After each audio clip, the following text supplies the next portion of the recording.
Based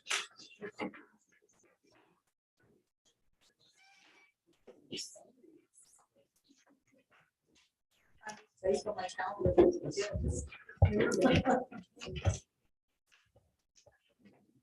I have my notes.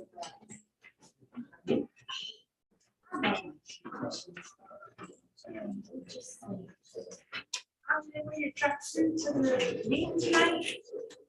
The tracksuit. Where to be? It's just.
Hello, welcome to the Colonial Beach Town Council work session and also joint meeting with the Planning Commission. Hello, Planning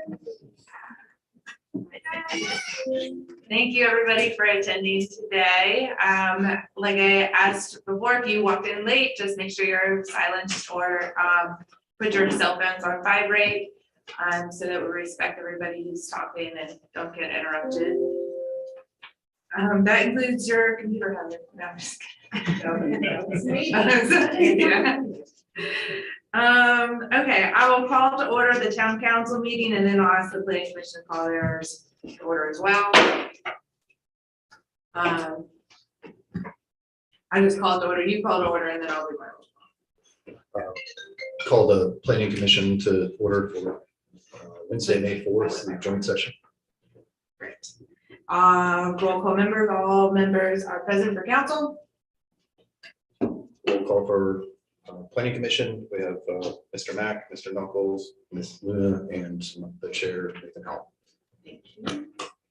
And I don't have any additions to the agenda. Do I have approval of the agenda as written?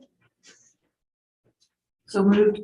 A second? Second. Oh, beat you to it. All in favor? Any opposed? Okay. You guys in approval of the joint agenda? Need a motion? So moved. Second? A second. I think the head nod was the second. Yep. Adopted as written. Okay, awesome. All right, joint public hearing ordinance 724, amendment to Article 20 definitions in Article 21 floodplain overlay district of the town of Colonial Beach zoning ordinance. Mr. Shaw, would you like to read us into this before I open the hearing? Yes, this is an ordinance, ordinance number 724, relative to amendments to Article 20 definitions and Article 21, which is the floodplain overlay district.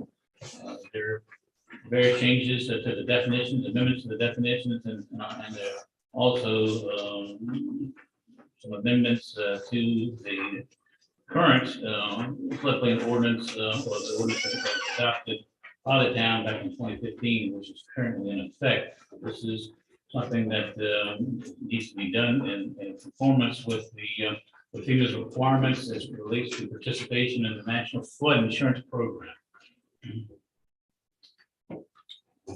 Okay. We'll open up our public input. Is there anybody signed up? It's a really hot topic, I can tell. Okay. Seeing none, I will open the public hearing at 6:04 and close it at 6:05, just to have a timestamp difference. Planning Commission, your action is up first. Do we have any questions for Mr. Shaw or any discussion? I had a question about the accessory structures and with regard to the special flood hazard area. Yes. On the section that talks about the elevation and construction standards, Yes. it allows for up to 600 square feet for an accessory structure. Correct. And it's not, and when I looked at the definition for accessory structures in the definitions, it's 200 square feet. So I'm wondering, if that is something that was overlooked, or if there's, something that maybe needs to be discussed. Well, as it relates to conformance to accessory structures defined in Article 20, this is something that's associated with the requirement under the floodplain ordinance, and I would say that supersedes that. So I would incline to think we may have to amend the language in the definitions to conform with that and make sure that they're consistent with each other. Okay, and that was on page 50, accessory structures, section D. Sure. Yeah. Okay, thank you.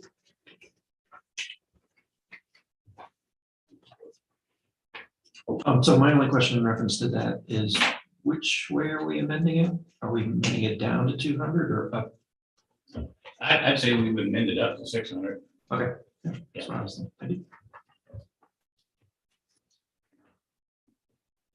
Just under a general statement of my understanding of the process is that what we're doing tonight is approving the updated firm map that will be dated, I think, the 17th of this month, Correct. and also adding text amendments and changes specific to those that from the model amendment the state has provided.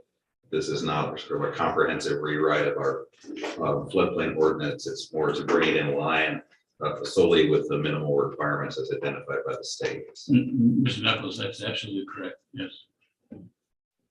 So, and as such, I'd like to point out that I had a lot of questions myself about a number of sections in this, and hopefully that we could revisit the broader topic another time when we're not under this strict deadline from the state. I think also for sort of public consumption of this, it's worthwhile understanding that while we need to make these changes and approve the maps as it relates to being able to keep flood insurance, which is certainly a laudable goal of this exercise, Yes.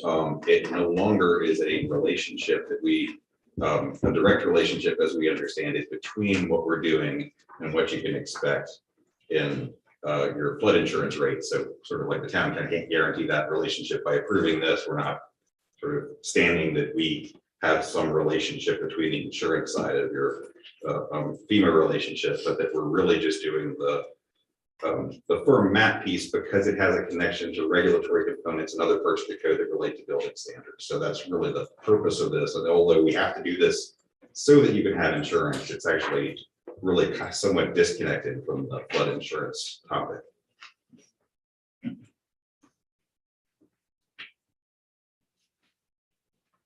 I think my comment to that would be only to the extent that by doing what we're doing in order to adopt this, it makes it, excuse me, the town eligible to receive various funds associated with the National Flood Insurance Program. So the benefit to adopting these changes pursuant to the model ordinance that's been provided to the town.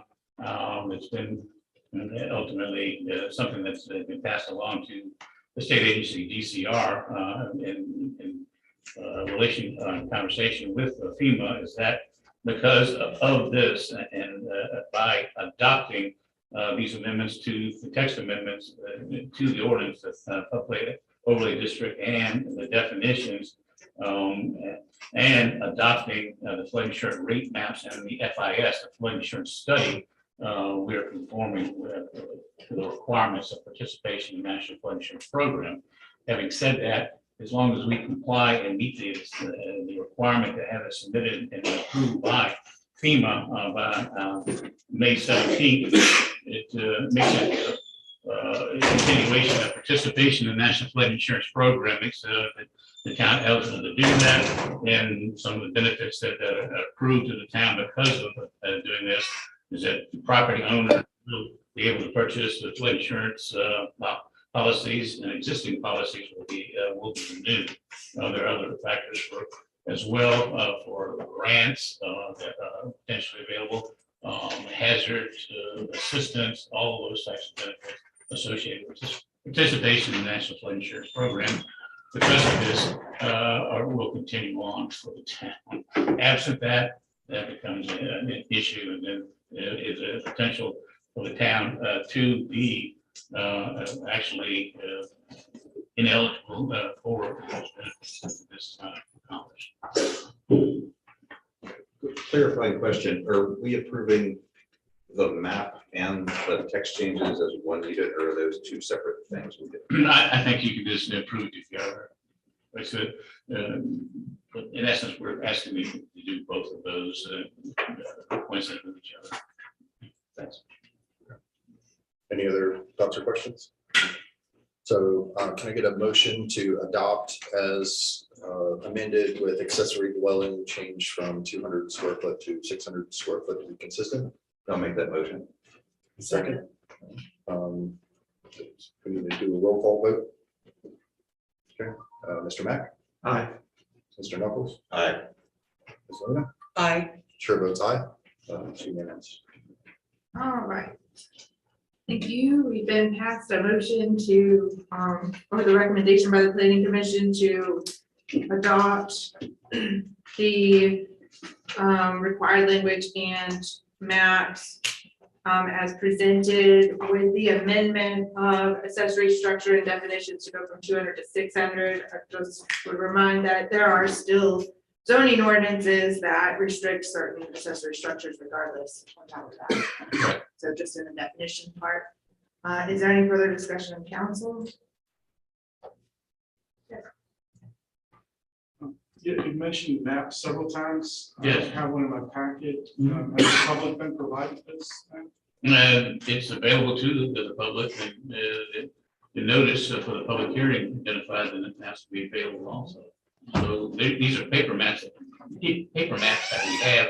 They will ultimately be, when this is adopted, e-firm, digital flood insurance rate maps will be available. And there will also be, at a point in time, it will be added on to the base map for on the GIS to identify these special flood hazard areas. That hadn't been accomplished yet, Mr. Williams, as it relates to adding those layers to the base map for that purpose. It will be forthcoming.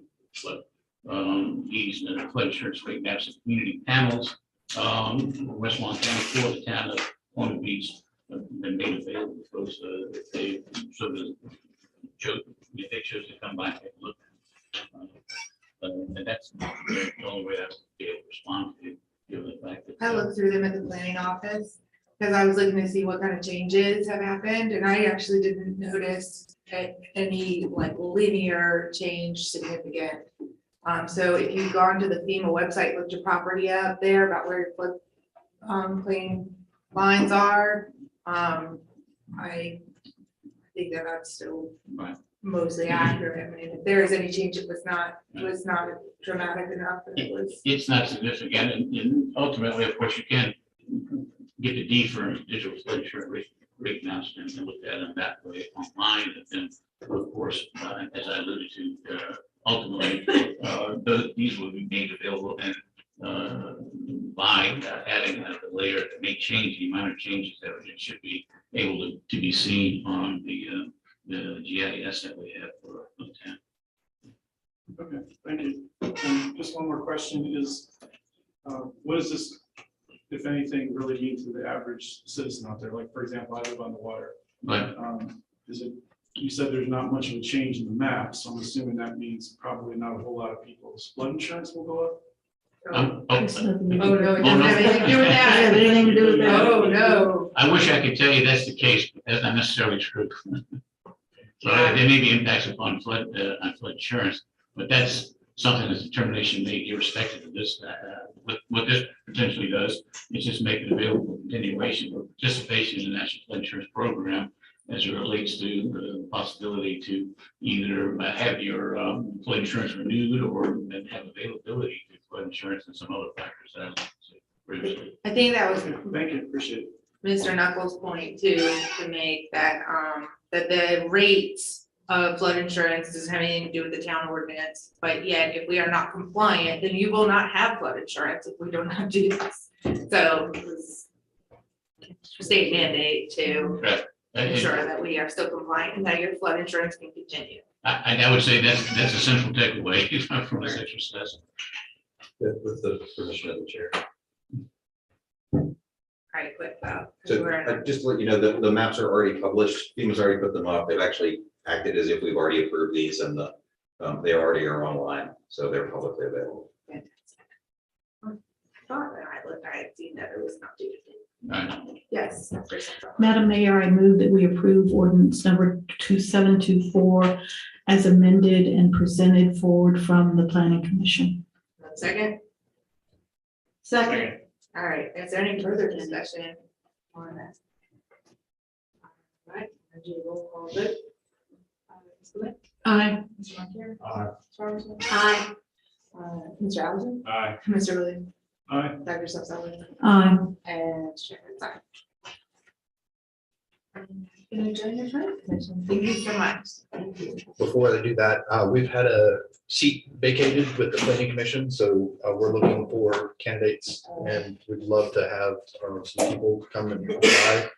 To do that, you need to just come to the planning commission office or the planning office and ask for an application. So with that plug, I'm going to go ahead and adjourn to the planning commission. Can I get a motion to adjourn?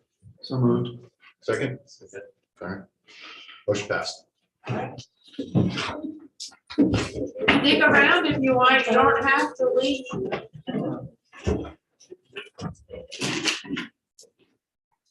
We're gonna keep this rolling with our council member liaison and commission reports. I'm gonna start with Dr. Sullivan, who has her NGO liaison and report out. I assume there's printouts at the front like normal. Yes, there are printouts out front. There'll be printouts in the town, in town hall, and it will be posted online.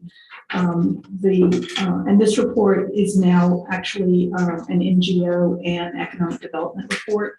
For this month, the economic development updates are all buried within the NGOs because they had been doing all that work until Ms. EFCO was hired, and now she will be assisting with that report too.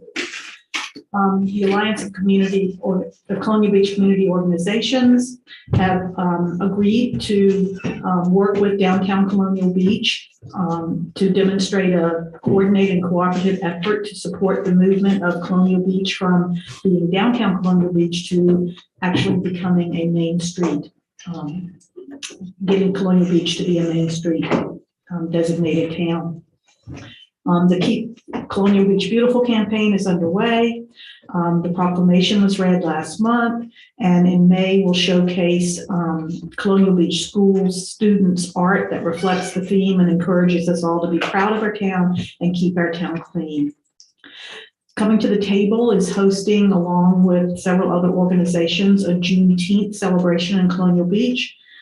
To the best of my knowledge, this is the first time Colonial Beach has celebrated Juneteenth. It was declared a national holiday, so the celebration will be on Saturday, June 18th. Sunday is the actual Juneteenth, and then it's a federal holiday on the following Monday. WWER 88.1, our local community radio station, will celebrate its 3rd anniversary on June 5th. Watch for details, and please remember to send your public service announcement to psa@wwer.org. James Monroe's birthplace celebrated James Monroe's birthday last 2 weeks ago now, and they had a great turnout. Reminder that the visitor center and house will be opening on weekends starting with Memorial Day. The village continues to have their monthly meetings at local restaurants and game days in the Meadows Activity Room, and they are also working. There's a committee coming together between the Economic Development Committee and the village and other people in town that are interested in helping people age in place and getting better medical access here in town. They're all working together on that. The Colonial Beach Community Foundation, May 19th, their meetup will be at Ravens Point. If it's pouring down rain, they will move across the street to the brewery, Colonial Beach Brewing. Susan Mack will be speaking representing the Alliance of Colonial Beach Community Organizations. They gave James Monroe's birthplace some money for new signage, and that has been installed. They've given several scholarships to the high school students, and they are working on getting Wi-Fi at the community center. Won't that be nice? The civic groups, the American Legion, the VFW, the Moose Lodge, and Eagles, I have shared with you their Facebook pages and their websites is available. They didn't have any announcements this month. Colonial Beach Green Space is inviting everyone to spend Friday the 13th in Colonial Beach. Friday the 13th will kick off with a concert at the community center to benefit the Oyster War Highway marker that Mr. Duke has helped apply for to recognize the history that Colonial Beach played in the Oyster Wars, especially that event in April of 1959 when Berkeley Muse was shot and killed, and that was actually the catalyst that helped bring the Oyster Wars to an end and establish the Potomac River Fisheries Commission. The Adopt a Park program, the applications to work with the town and help clean up litter at a specific park are now available. And the Palm Tree Project was fully funded by donations. Thank you to everyone who donated to that. The Humane Society continues to run the TNR Feral Cat program, and the River Dogs continues to install and maintain the pet waste stations in town. Colonial Beach Historical Society, the museum is open on Saturdays and Sundays, and the Memories of Colonial Beach meetup is the next one will be Saturday, May 21st.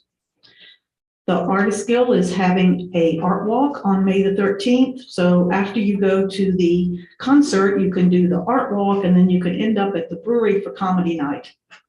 So please come spend Friday the 13th in Colonial Beach. There is great progress being made on the Virginia Tourism Commission love signs. I think we're going to get a little report on that tonight. Downtown Colonial Beach reports that the Osprey Festival was a huge success with over 400 attendees, including naturalists, environmental groups, and vendors. And more than 180 people actually attended the lectures in the fisheries building. This was far, I think, beyond what they expected.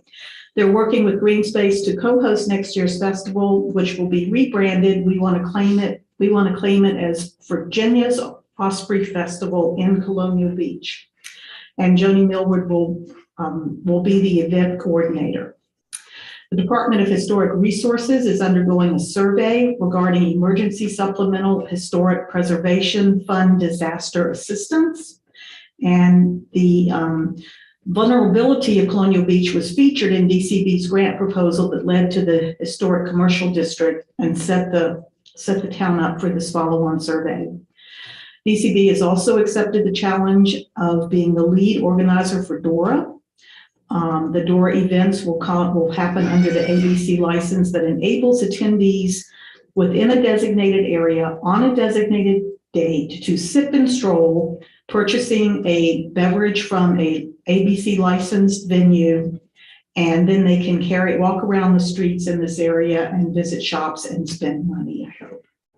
BCB applied for the Community Business Launch Grant that will provide financial incentives to businesses moving to Colonial Beach. And they are expanding their committee membership as they move towards Main Street designation. So if you are interested, please contact Downtown Colonial Beach. Several committee members and town officials will be attending the National Main Street Conference in Richmond week after next. The Chamber's Visitor's Guide is out. It's complete. It's being distributed. Copies are available Monday through Friday at the new Chamber office at 215 North Irving from 10 to 3. Their awards dinner is Wednesday, May 11th at High Tides. And Joseph Quisenberry, Warsaw Town Manager, will be the keynote speaker. Riverfest is scheduled for June 15th and 16th. And they are very excited to have Everybody Drum, a 4-hour show, drumming show for children and families.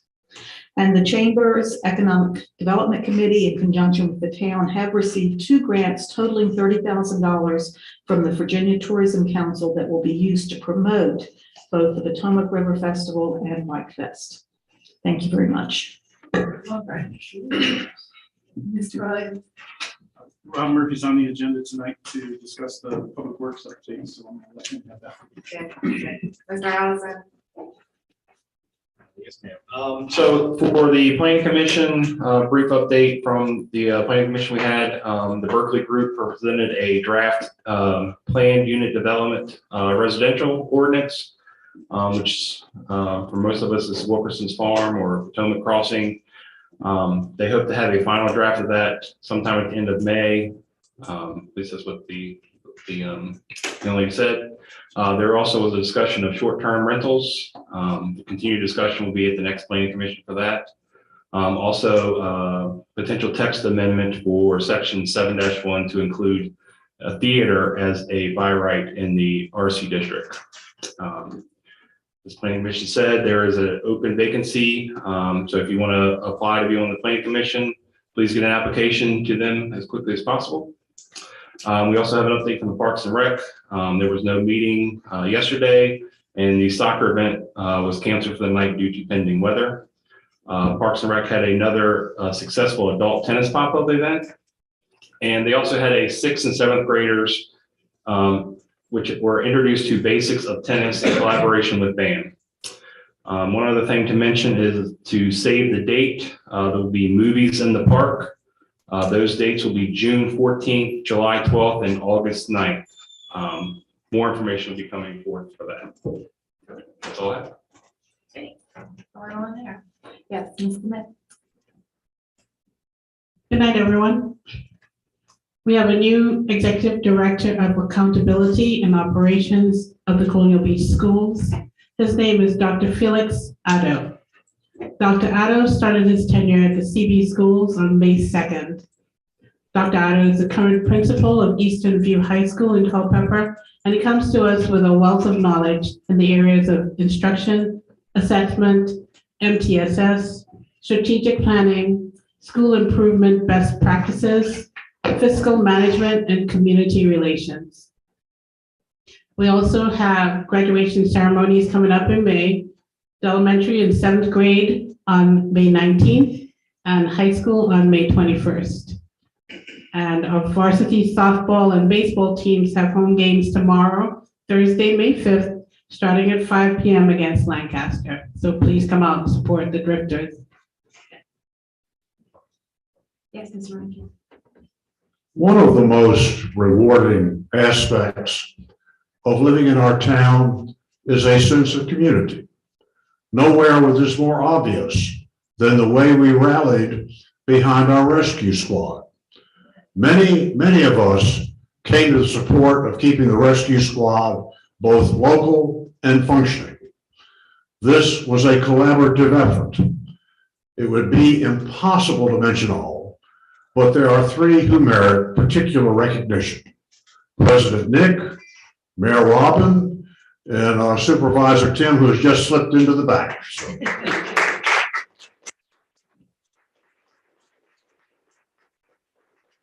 The agreement with the county limits the response area for our rescue squad to the corporate limits of Colonial Beach and requires the rescue squad to staff a minimum of 12 days or 85 cumulative hours per month. Let this be an awakening. Each of us has an obligation to support our rescue squad. Those who are young and vital should look to volunteering and seeking certifications as EMTs. Those of us who are beyond young and vital should write checks. The rescue squad is an important part of what makes Colonial Beach special. It deserves our personal and enthusiastic support. Thank you.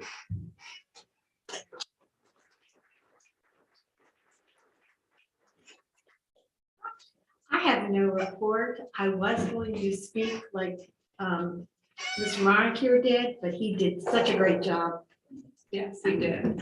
Yeah, I'm speechless. Sum that up. Thank you. Right. Yeah, I was also gonna say, just a thank you to all the citizens that showed up at the County Board of Supervisors meeting. I do not think the outcome would have been what it was if people had not taken the time and effort to show exactly how important that was to them by coming to the meetings. I also encourage you to go to Board of Supervisors meetings. I know Supervisor Trivet has encouraged this before, but I'll continue to encourage it. To go to the Board of Supervisors meetings in Montrose and, be aware because you're a Westmoreland County citizen just as much as a citizen of the town. And so, come in here, try to see if we can make it down there every now and then. I'd love to see you there because I don't want India and I to be the, and Karen Collins and Vicky, we rotate, but we're there. I'd like to see you all there as well. I also want to thank Green Space for the Earth Day cleanup. And the wonderful celebration at Monroe's birthplace for Monroe's birthday, which was fantastic. I couldn't make it to both, which were on the same day and the same morning, but I just want to thank everybody for that. Then also, Dr. South Sullivan and I presented at the Fredericksburg Area Association of Realtors Real Estate Roundtable. To promote Colonial Beach to realtors in the region. Obviously, we know our market is pretty hot right now, so we had an opportunity to reach out to realtors in the entire region and to talk about what's going on in Colonial Beach.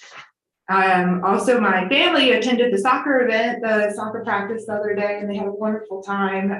I wasn't able to go, I was still scraping barnacles off my boat, so unfortunately I couldn't make that one, but I heard it's been really good participation. Over 30 kids, they actually had to stop signups because they were overwhelmed. So I think that's a testament to showing that we have things to do in this town for our kids these days now.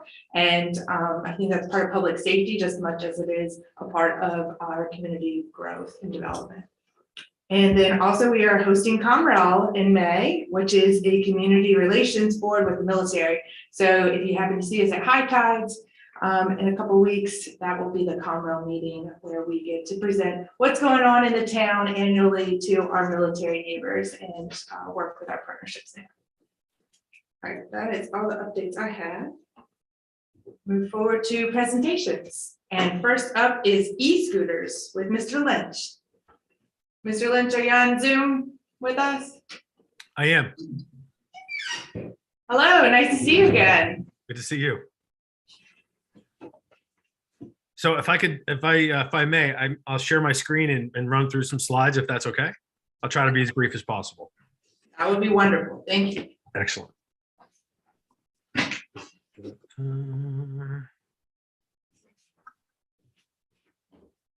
Everybody see that pretty well? Do I need to go full screen or everyone sees that pretty well? Go full screen. Okay. Slideshow. There we go. By the way, I love the high school name, the Drifters. It's a fabulous name for a high school. The Colonial Beach Drifters, fabulous. Again, I had spoken to Robin in India about the program. Bird is an electric scooter company. It's a micromobility company focused on electric vehicles. We have e-bikes and e-scooters. We were founded in 2017. Basically, what our role or what what our mission is to get people out of cars and provide another form of eco-friendly transportation for folks to get around, to provide that first mile, kind of last mile kind of transportation. I know that Colonial Beach is a smaller community, but it does give people probably in that mile to little over a mile kind of range to get to school, get to work, being able to run home from work to your house, things like that. And that's kind of one of the things we look at in smaller communities is being able to provide people the ability to another way for folks to get around without having to use their car. Basically, what we started initially when we started this program, when Bird started in 2017, we mostly went into very large communities, like in DC or Nashville, in Richmond, for instance, where we are. We started in 2021 approaching a lot of communities that were much smaller and were outside of our normal scope of operations, because we figured they could benefit from a much smaller, scaled down version of a Richmond program, of a Manassas program, things like that, where there aren't as many scooters in town, but they can still benefit from it. And so that's what we did. We started off knocking on a lot of doors throughout the U.S., focusing on communities down to, I think our smallest community is 6,500 people. And our largest one in this kind of format is just over 100,000, Newport News. It's a little bigger. We actually added, probably have more than 100 scooters in Newport News, but still smaller than our normal programs. And so that's kind of one of the reasons why I reached out to the ladies about why I think Colonial Beach could be an opportunity, and at least to present e-scooters to you folks, and let you decide for yourselves whether you think that this mobility option would work in the community. One of the things that are super important is, safety is number one for us. It's deeply embedded across all our components in our technology. The scooters themselves have over 100 sensors on them. One's from being able to know if a scooter's kicked over to we know when it's in water. Also, one of the good things is detecting skid detection. So if a scooter is skidded to a stop, we're informed of that to know that when a scooter is riding too fast and it's come to a more of an abrupt stop than we'd like. Being able to use our parking enforcement to help with making sure people are parking in the right locations by creating virtual docks. It is a dockless program, so the scooters can be parked in areas not necessarily having to go to one particular location, but in the app itself being able to provide those parking locations so that when the rider is riding the scooter, they can see the locations where they should be parking those vehicles. It is all app based. So someone joins in the app, whether through the Google Play or the App Store, it's free to download. They need to be 18 years of age to join the program. They need to have an ID an ID, but also a debit or a credit card to join. When they do join, they go through a simple tutorial process, explains how to ride, where to park. And also there's a set of local rules that would be specific to Colonial Beach. So they would know whatever particular rules you would like to have in there, they would have to adhere to those rules. Once they do join, they're able to ride the scooters by simply using the phone. There's a QR code on top of the scooter that they basically scan into. It allows them to unlock the scooter. You can see in the app itself, the map, there's a map of where the scooters are located, and you simply scan into it, ride it to your destination. When you finish, you basically scan out of the scooter, and you also have to take a picture of where you parked it. So what that does is allows us to enforce parking, so we know exactly where you parked it. If you parked it in the right location, it gets uploaded into your account. So with every ride, we can see where you parked your vehicle after every one of them. And so that gets loaded into your app itself. One of the other great things you get to see, and I'll explain to you later, is data. So the scooters are all GPS, so we know where they are located at all times, where they're being ridden, where the previous rides have taken place. So we can the fleet manager and also the community and ourselves, we can see where scooters are being ridden, and knowing where the hot locations are in order to rebalance scooters back to those locations where they know we're going to get rides, and keeping them out of neighborhoods where we know we're not going to get rides. Because that's part of the process, is making sure that scooters are obviously kept moving, not cluttering, and also that they're in motion and being ridden. Some of the cities, big and small, 17,000, Cambridge, 12,000, Salisbury is another one, a little larger at 32. We're also in a half a dozen communities, or more actually, in Virginia. Lynchburg, at Liberty, Harrisonburg, We have those are all small programs, small program in Manassas, Virginia, and several up in the Nova location as well. There's how it works, downloading the app. It is dockless. We do create an operating zone, which I'll show you. It basically, the scooters do not operate outside of it. So if they leave the city limits, the scooters would shut down and would not able to be ridden. We can also create through using geofencing technology. We can create those areas around a park, or if they don't get too close to the beach, you can create it so they can't ride into a certain area. If they ride into it, they come to a stop. And here's what the Bird 3 looks like. There's 35 miles to the charge. It actually weighs more than 50 pounds, actually. It's quite heavy. There is a dual kickstand, which you see on the bottom of the footplate. The tires are 10 inches in diameter. They are fabulous because they actually are puncture proof. So if they would get punctured, there's actually a gel that inserts into the hole so they don't go down, they don't go flat. And there's a lot of other technology on the anti-theft encryption, things of that nature. So the scooters can be ridden for a long time on a single charge. There is a front headlight, as you see, that is on constantly. That's a running light. There's two actually, one in the center and one on the outer edge. Those are constantly on, and the brake light is always on as well. When you do press either brake, the left or right brake, the brake light actually lights up even more, illuminates and blinks, so you can easily see it, and it can be ridden at night. Pricing, it's $1 to get on and about 39 cents a minute thereafter. So, a 10-minute ride is going to cost anywhere around, $5 to $6. So that's generally what that looks like. With the price of gas, some people find it to be super useful to get around instead of having to ride their car, especially in a community that sees a lot of people coming in the summer.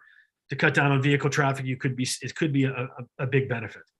One of the things we found through the course of this last year is that over 50% of our rides are frequenting local businesses and spending money on those businesses. So using it to get from A to B, that maybe it's parking is hard to come by, or they have to park a certain way. Maybe people just ride a scooter to go to that restaurant, to go to that place of business, to spend money, to then ride back to their home or the rental property, whatever it may be.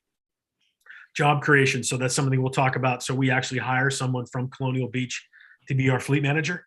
So a good portion of that ride revenue, that's how they get paid, is the percentage of the ride revenue. So a lot of that stays home. So that person is making money in the community. And if the program becomes large enough, they sometimes hire 1 or 2 people to help in rebalancing those scooters throughout the day. So we find it to be a big help to local communities. So the geofencing technology, this is kind of what I was referring to. So, you can create on the right side, that says no ride zone actually. And in that area, that's what you would see in the app. So if a scooter would ride into that area, it basically comes to a stop and is unable to be ridden until it is pushed out of that area, and then it can be ridden. So that you can create it on certain blocks, you can create it around a park, around any destinations you let us know, we can create those no ride zones. If there's a particular event, if DPW is fixing roadways or something like that, we can put it up for a day or two or for a week, whatever it would take until said construction was over, and then we could pull it down. So it's something that's customizable to the community, and we can put it up and down given any particular event that's coming up, or if something is going on in town that, like a construction project, as I mentioned. There is a slow zone that can be created in the same way. The top speed of the scooter is 15 miles an hour, but it can be brought down to a lower speed in high traffic areas.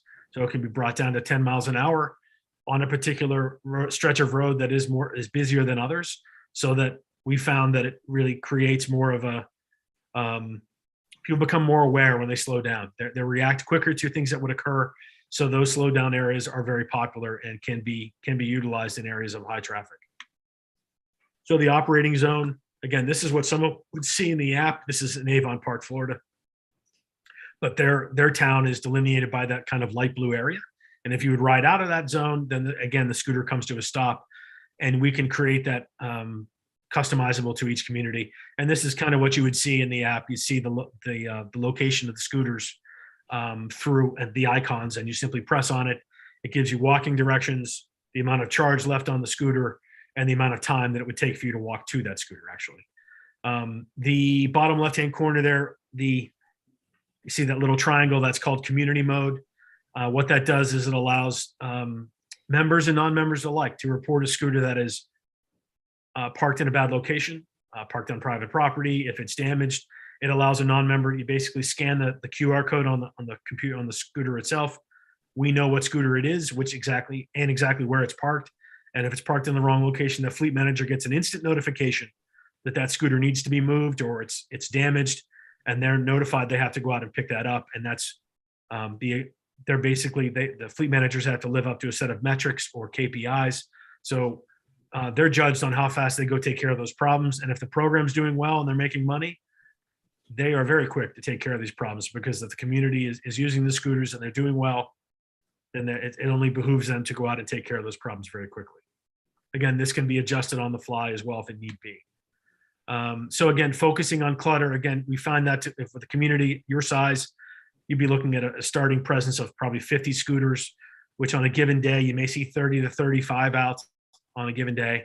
And again, making sure we educate riders about where to park, where to make space as far as parking locations go, and making sure that we use that data to make sure the fleet manager is really only putting scooters in places where they're going to be ridden and keeping them and out of areas. So as far as safety goes, we found over the course of the communities that we've been in and what they've reported to us, that the number of accidents and things that happen during on the riding of scooters is basically equivalent to bike riding. So no more dangerous than riding on a bike is what community members and communities that have been using Bird for the last 4 years or 3 years have told us, and that's the data that we found. So this is that fleet manager model. We have a fleet manager sales team that actually looks for someone in the community to take on this role. We actually interview for it. They have to have a method to getting those scooters around, Sprinter van, a trailer, something along those lines, plus being able to store them. So they store them in their location, their garage, their parking bay, whatever it may be, warehouse. That's where they charge the scooters. That's where they would repair them. That's where they would sit overnight. The ones that need to come in, they need to be fully charged. That's where that takes place. They have to have an LLC set up. They have to have commercial liability insurance. And those are the things that we look for in those folks. And it doesn't cost them any money to get the scooters. We don't charge them. The only thing they ever pay for is the repairs for the scooters. So if a tire needs to be repaired, they need to purchase that part from us. But outside of that, that's all the expense that the upfront expense that they would have, and during that would be the expense for those scooters. We look for local businesses to partner with, people that rent vehicles already, that already have the access, the vehicles, and kind of know the community very well. Those folks generally are the ones that we tend to partner with. And again, it's not taking money from those folks. It's just putting more money into their pocket if they do have a rental business currently in the area. This is what the data dashboard looks like. So you would have access to this. It gives you the heat maps, gives you all kind of aggregated data as far as frequency and length of rides, the number per day, the number of miles, things like that. And this is one of the things that fleet manager uses in order to determine, where to be placing scooters in the morning and the evening, at night. Basically, those heat maps tell them where the areas are popular and where to deposit those scooters and place them in the mornings, because that's where they're going to get rides. And that's really what that does. When we work with the communities, and this isn't on here, but we do have MOUs or operating agreements that we do have with communities, which take care of the liability indemnification that we provide to the communities. We also, and all of our partners, we name them as additional insured on our COIs, and whatever would be required as far as a COI, we generally conform with that too, and our coverage is plenty deep for all of our communities' concerns. And so that's in a nutshell regarding the legalized aspect of it. We do have that covered, and I don't know if I provided that to Robin in India, the operating agreement, but that's certainly something I can do if this is a direction you'd like to go and like to learn a little further. So there's no investment required. You do have a dedicated Bird account manager. I talked about that dashboard. The number of vehicles would be 50. We create a special operating zone around the area. Think of something in June. It is seasonal, so if the weather gets particularly bad, in the winter months, the scooters would come off the ground for a month or 2 or 3, depending upon the weather, to be honest. And then they'd be relaunched when the weather turned and got better. So think of it as seasonal. And if that would be the case, that's generally how that works. And again, an MOU or an operating agreement. And that's it, as quickly as I could.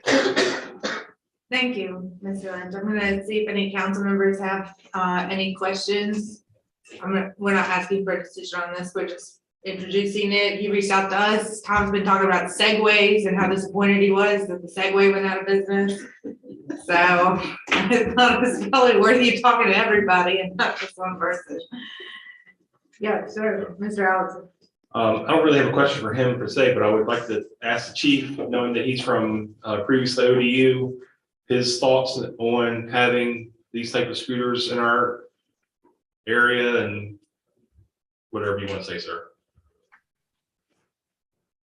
Was the composing business at ODU, and we had to utilize geofencing to really regulate where the vehicles were able to go and at what speed.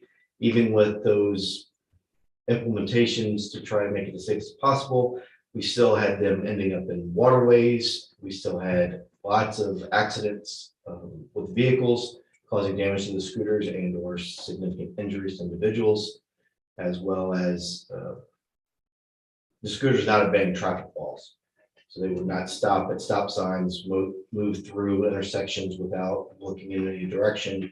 They need to operate under the same street laws as bicycles and vehicles do. So there is benefit to it, especially going green. However, with a lot of vehicle traffic, which I presume will happen during the summertime, then it could be beneficial in getting around. However, it's also another obstacle for a vehicle to be mindful of as they're trying to find somewhere to park and get around the limited space we have in the downtown.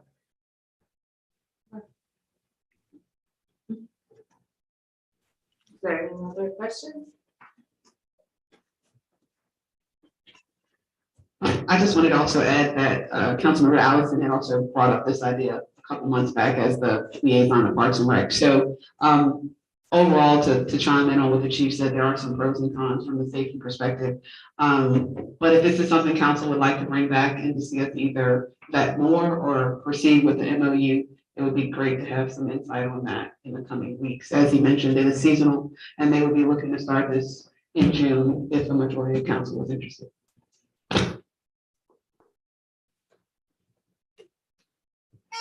I think we should get more information. Okay. I think there's still certainly would be a lot of things to work out with the map that would make a difference, you know? I think that would make a difference. Yes, Mr. Williams. I was just gonna say, I think something that should be better with the public, see how they feel about it. We do already have a lot of golf carts that are slower than cars and other things, so, I mean, I'm not opposed to the idea, I just think that the public should definitely have a little say. Dr. Solomon? Could we, in thinking in that same vein, could we post a presentation on the website and have people comment on it? Mr. Moncur? Well, we've got sufficient clutter on our streets at this point that I would be wary of adding more. And my impression is that people who come to town enjoy the golf carts, utilize them, and I think that has a particular tourist aspect to it. And at least we're used to them. And adding scooters to the mix, particularly during the summer with heavy traffic, I think begs disaster. Ms. Clement? I think it might be a fun addition to the town, something interesting. I see them in Richmond and the college kids use them to get around. I think it's something younger people might be interested in, 20 to 30-year-olds. So we could try it and see if it's a disaster. You can always turn around and change your mind about it next year. Well, that's a good point. Mr. Robertson? At this point, I'm a little leery simply because it's right around the corner. Memorial Day is, what, 3 weeks away?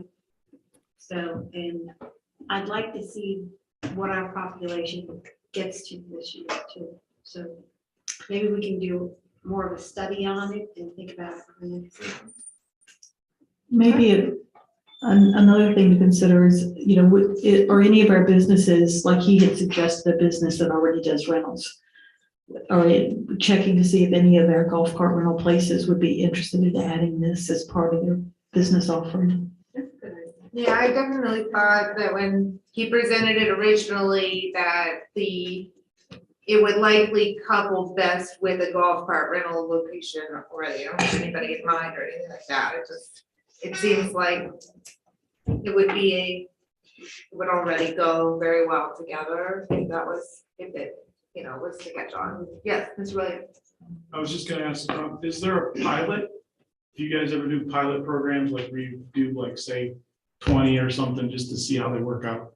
One of the things too, I was gonna say, is I'm not saying I'm for or against, but the marinas. I know a lot of times people come in on boats and they don't have a way to get to our restaurants and stuff, so, I mean, that's a possibility. Oftentimes golf carts are rented out already too, if there's any available. So it sounds like these move all the time. It's not like you reserve it in advance. Is that correct? Well, you can. So you can reserve it 30 minutes in advance. Okay, but you can't reserve it months in advance. That's what happens with the golf carts. They're reserved way in advance, and then Correct. we'll ride by boat. And Williams Point, they're kind of Like you said, it is one of those things in the communities where there are people come in on boats and things like that. That it is a very popular mode to get around. It gives them the ability to go a little further than walking would allow, to pick up supplies and things like that. And it is certainly something that could be utilized in that way. So it is, you would see a lot of use out of it. We do pilots. It's more based on timing. So, we could do a pilot from, July to, October and see how that worked, something like that. As far as the number, I mean, like 50 is as small as it gets. But you're not going to see 50 out at that all at once. Like I said, you probably see about 2/3 of that at the heavier moments, only because that's how we teach them, the fleet managers, to put it. So they have charged scooters to replace the scooters that go down on charge. They don't put them all out, because if they all went down on charge, then you wouldn't get half the rides you would. So the objective would be to keep some back fully charged and then to replace as they go down on charge during the day. And so that's the kind of number you would see. It wouldn't be that many. And as the chief mentioned, the college campuses are back. I don't know, I'm not sure when the chief was there, but at ODU, but it was the Wild West 2-3 years ago. That's for sure. And college campuses, they're 18 to 21-year-olds. I mean, I have two, one graduating from college in a couple of days. And getting behind the wheel scares me, of course. It's a little different when you don't have that majority of your rides are going to start with those kids. So I see that certainly there is a population in the community for the summer that will be of a younger age and will be use cases, but it won't be as many as you would get necessarily if there was a university like literally right in town, where you would get that kind of, laissez-faire attitude regarding them. So there is that. It's a little different, but and again, there were a lot of scooters on that campus back in the day too. The Lime scooters, there was a lot. Yeah. Jeremy, can I ask- Dr. Sullivan got it. Oh. I thought of 3 more questions. Okay. Number one, can you fine tune that go slow zone so that we could map out those intersections where we think it would be most likely for somebody to run through a stop sign or run across a street that has more traffic, so that the scooter would automatically slow down as you're approaching that intersection? Number 2, can a child ride with a parent, or are these strictly single person scooters? And number 3, how do you go from your boat and get supplies on a scooter? I mean, you use a backpack, or that's the only option. There's no basket or anything, right? No. And again, that's one of the things, there's too much weight. So once you start, like, that's what we did with our e-bikes, we put on baskets, but smaller baskets in plastic. So you weren't thinking, because when you put some one of those things on, everyone thinks they can fit everything in there. So then it becomes more of a hazard because it's a weight issue. You tend to lose your balance a little more. And so we didn't put any baskets on the scooters because, again, it's a safety issue for us. That's why we didn't put iPhone holders and things like that, because, again, taking your eye away from where it should be focused, that's on the road, and hands on the handlebar, so you're not playing with your phone or trying to touch it as it's attached to scooter itself. So we've avoided all that. Yes, a backpack would be the best way to get something. You're not certainly going to go shopping and going down the street with your arms held out with bags on those. That's obviously a bad way to ride. And it's going to throw off your balance. So it is for one person. It is strictly one of the rules when you join that says you are only single riding, no double riding whatsoever. As far as the that's right. As far as the slow zones, so the issue with the slow zones, you have to make them big enough because GPS is it has to be. You would do a whole street, and it would include the intersection. So you'd want to make it the whole street, and if it was a busy intersection, then you'd make it 10 feet on either side and maybe the length of one of the roads that includes the whole intersection. So if it was like this, you'd have the whole pencil would be the slow zone, and the street cross-secting it would be 10 feet on either side. So when they were riding towards that intersection, they'd hear a beep on the scooter. You're riding, and you'd see it in the app. But before you even rode, you'd know that would be a slow zone. Scooter would slow down. As soon as you traverse through that place, that area, then the scooter would pick back up and you'd be able to get up to 15 miles an hour if you wanted to, but it could go down to 8 or 10, if you wanted to. So that's kind of how that GPS would work. I think Mr. Williams' point of the marina aspect of this would be highly sought after for those businesses, just so they could get around, because like you said, the golf carts are typically reserved, or during the summertime, they're all rented out. So that would certainly be a niche that we could, fill. Well, I also think there could be a lot of questions that you don't know until you try it. I thought that was a really good suggestion about the pilot program, where then we could get community feedback where they got to see it and we got to see it in effect, because I think there's a lot of assumptions that I don't really understand until I see it. 30 scooters at a time seems very, very low to me. We have over 2,500 golf carts on the road here. So 30 scooters seems kind of like not very many, but so I guess I just kind of hard to imagine what that means, until you see it. But yeah, it's really up to the community. I mean, I tend to start small because so in a community your size, I tend to start small. So I like a longer runway when we start a program. So first of all, the community gets used to the scooters themselves. So they're not like on every block, like, holy smokes, they're everywhere. So they get a few and they're like, I saw one the other day. I see a couple over there.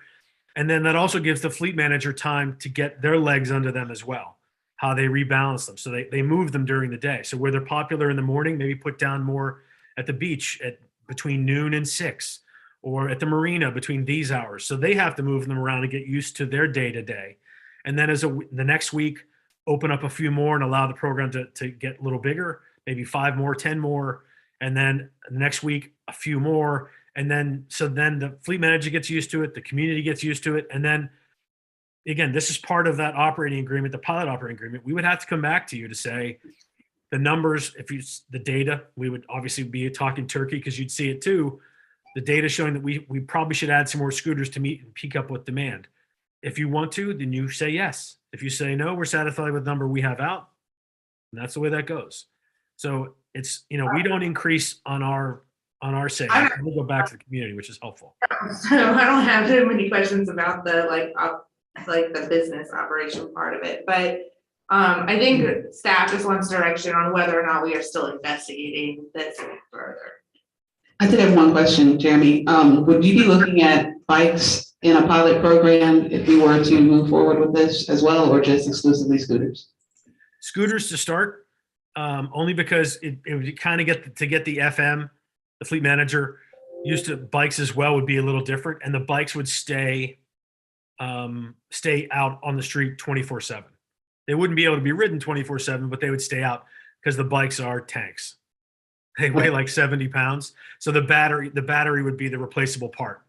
And so we could work in e-bikes, but I would say just see how the sharing starts with the scooters, because they're easily moved and picked up or taken off the street. You may only see 10 out at night or 5. And that's the other thing too. If a scooter, there are operating hours. So from 5 a.m. to midnight, the scooters will be operational. You can even set that to 11 if you want. So after those times, the scooters are unrideable. You can't reserve it. It won't move. Even if you tried to get on it, they disappear from the app. So they're basically a 50-pound paperweight waiting till 5 a.m. to turn on again. So you cannot ride them late at night. Okay, thank you.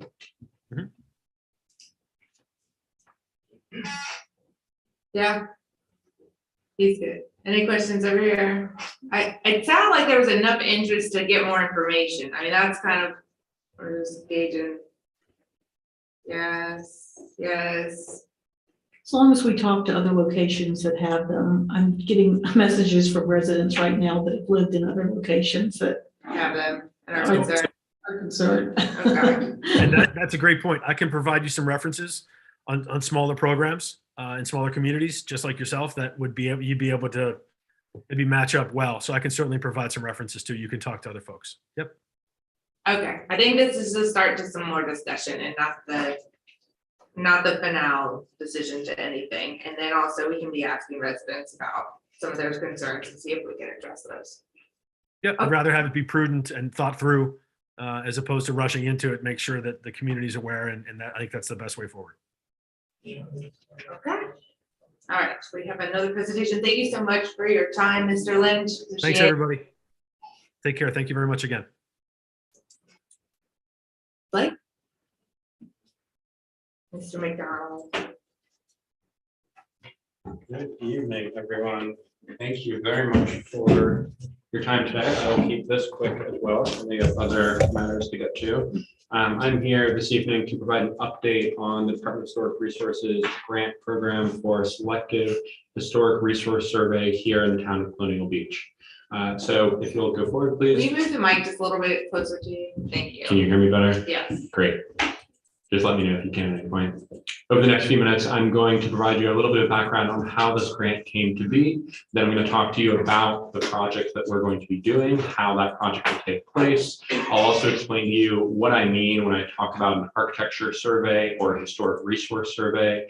And then I'm happy to hear your questions and comments after that. Next slide, please.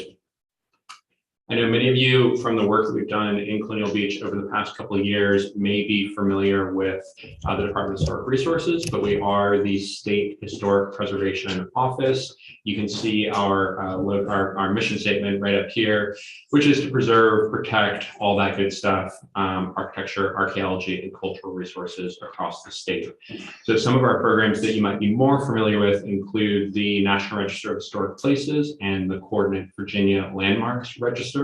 Those are both honorific listings. It's a great way to honor an important property at the local, state, or national level. Of course, you all, again, you're familiar with that from the project that just wrapped up about a year ago to list the historic district here in downtown Colonial Beach. Of course, there are no restrictions when it comes to listing on the state or national register. However, it does open historic property owners of listed properties or in listed districts to a certain set of financial advantages, including our very robust state and federal historic rehabilitation tax credit program. I'm not going to talk too much about that program tonight, but I'm happy to come back and do that. And then, of course, we also have our historical highway marker program. I'm sure you've all seen the silver and black signs on the sides of Virginia's roads. We do have the oldest highway marker program in the nation, which is pretty neat. But what I'm going to be talking about tonight is another program. It's a temporary program at the Department of Historic Resources. If I could get the next slide, please. And perfect. So we received a big pot of federal money, $4.7 million, associated with the Emergency Supplemental Historic Preservation Fund for disaster relief for Hurricanes Michael and Florence, which you might remember came through Virginia in fall of 2018, one right after the other. Although we may not have seen a lot of damage up here, Southside Virginia did get a good bit of damage, and 52 localities throughout the state were named FEMA disaster zones and were therefore opened up to this preservation funding. We were instructed by the National Park Service to pass the money to us at the state to focus most of the spending of that grant on bricks and mortar repair to historic buildings that have been damaged. Again, there are actually a lot in Southside Virginia, a lot of flooding, high winds, tornadoes. So we were able to spend down that money pretty quickly. We were also able to set aside a smaller pot of money for survey and planning projects.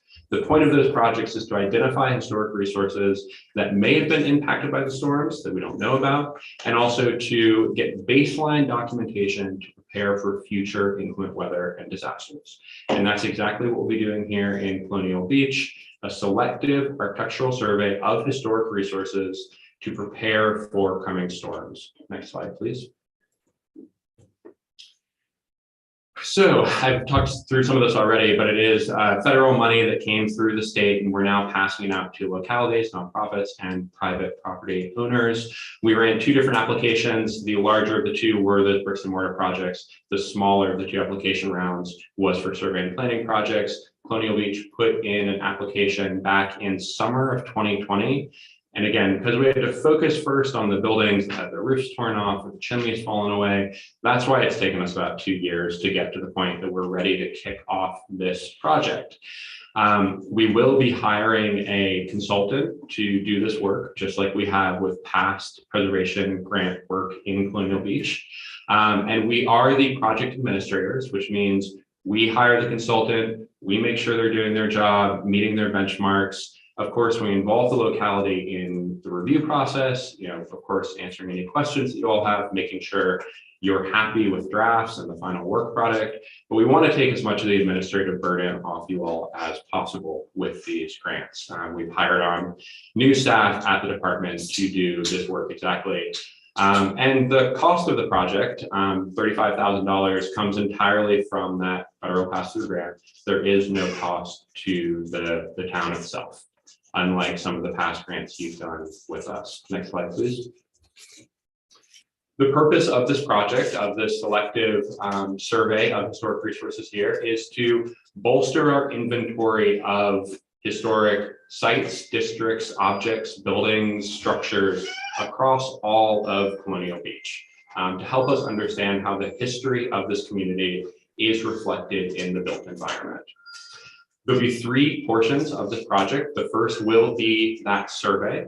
There will also be a report that goes along with the survey. The report will be a nice kind of digestible document. We can print it out and bind it and provide as many copies to the town as you all want. It will also exist digitally as a PDF. And I'll talk more about what's in that report. And then we'll have a series of public engagement opportunities, this being one of them. We also have a meeting, I believe, scoped for the end of the project, a survey findings meeting. And the application expressed that there is particular interest with the First Baptist Church community to do a slightly deeper dive into the history of that church community. So there'll be a specific meeting set up with the congregation there. If we find that there's need for more public engagement, we're happy to do so. Next slide, please. So getting a little bit more into the weeds of it, I'm here presenting to you all tonight, and there will be that one additional meeting and the First Baptist Church meeting. We're looking at about 150 what we call architectural resources all across the community. That could be a single building on a small property. It could be an entire neighborhood area. So a wide range, but again, looking for a diverse array of historic stuff that is extant here in Colonial Beach. And then that report will outline not only the history of the town, but also recommendations for potential future preservation projects, and importantly, how those can be funded. Next slide, please. We'll be looking all over the town, or our consultants who we hired to do this work will be looking all over the town. There are a few areas bulleted here that were mentioned in the application to DHR of particular interest. So historic waterfront west of downtown, north of Colonial Ave, and south of 12th Street. Of course, there's that First Baptist Church, what we're calling an intensive level survey. So we'll be looking at the interiors there, doing a bit more historic research. The point, I know there's a lot of interest in advancing preservation activity on the point. This grant fund is not enough to do a full survey and historic district nomination for the point, but we will be able to identify more historic resources in that area, which will move you down the track towards historic district nomination for that neighborhood, should you want to do that in the future. And I've spoken to Robin about a few grant possibilities that could provide the funding to do that larger historic district project down to the point. And because this is disaster money, we're also going to be looking at areas that are susceptible to flooding and other inclement weather in the future, resources that might be particularly impacted by that. Next slide, please. Here you can see, and I know this is a small image on the TV, but what's been surveyed in Colonial Beach so far. So you can see areas that were surveyed back in 2015 using disaster money from Hurricane Sandy. That was focused down in the point. And then, of course, the grant project last year to survey the downtown core and listed on the National Register. And those are all demarcated by blue shapes. Beyond that, we don't have a lot of historic resources identified in Colonial Beach, but that doesn't mean that they're not out there. We just don't have information about them yet. So again, the point of this project is to increase what we know so that we're better prepared. We have that planning tool in the future. Next slide. So our consultants who we hired to do this work, they'll probably be doing most of it on foot. And I'm going to talk about exactly what they'll be reporting in just a moment. But the most important thing is that this is baseline information. It will be conducted and collected from the public right of way. No one's going to be going onto private property unless they're invited to do so. It's essentially the same amount of visual information that you could get off of Google Street View or aerial maps. But no one's going to be leaving the public right away, unless, of course, a friendly property owner says, hey, come on in. I want to tell you about the history of my house. And that's always great. Next slide, please. So the survey report, which will come along with this, as I mentioned, it will provide a great overview. We hope that it will be a really good tool for the town. It will recommend future work, future potential National Register nominations for individual properties or districts. It will be held in our archives. And like I said, we'll make as many copies available to the town as we'd like. They're usually pretty interesting reads, and we find the public actually likes to have access to those. So when they can be posted, we always recommend that. And when it comes to disaster preparedness, there'll be specific recommendations about how to get historic properties ready for the next big whatever, storm, fire, earthquake. We get it all in Virginia. Next slide, please.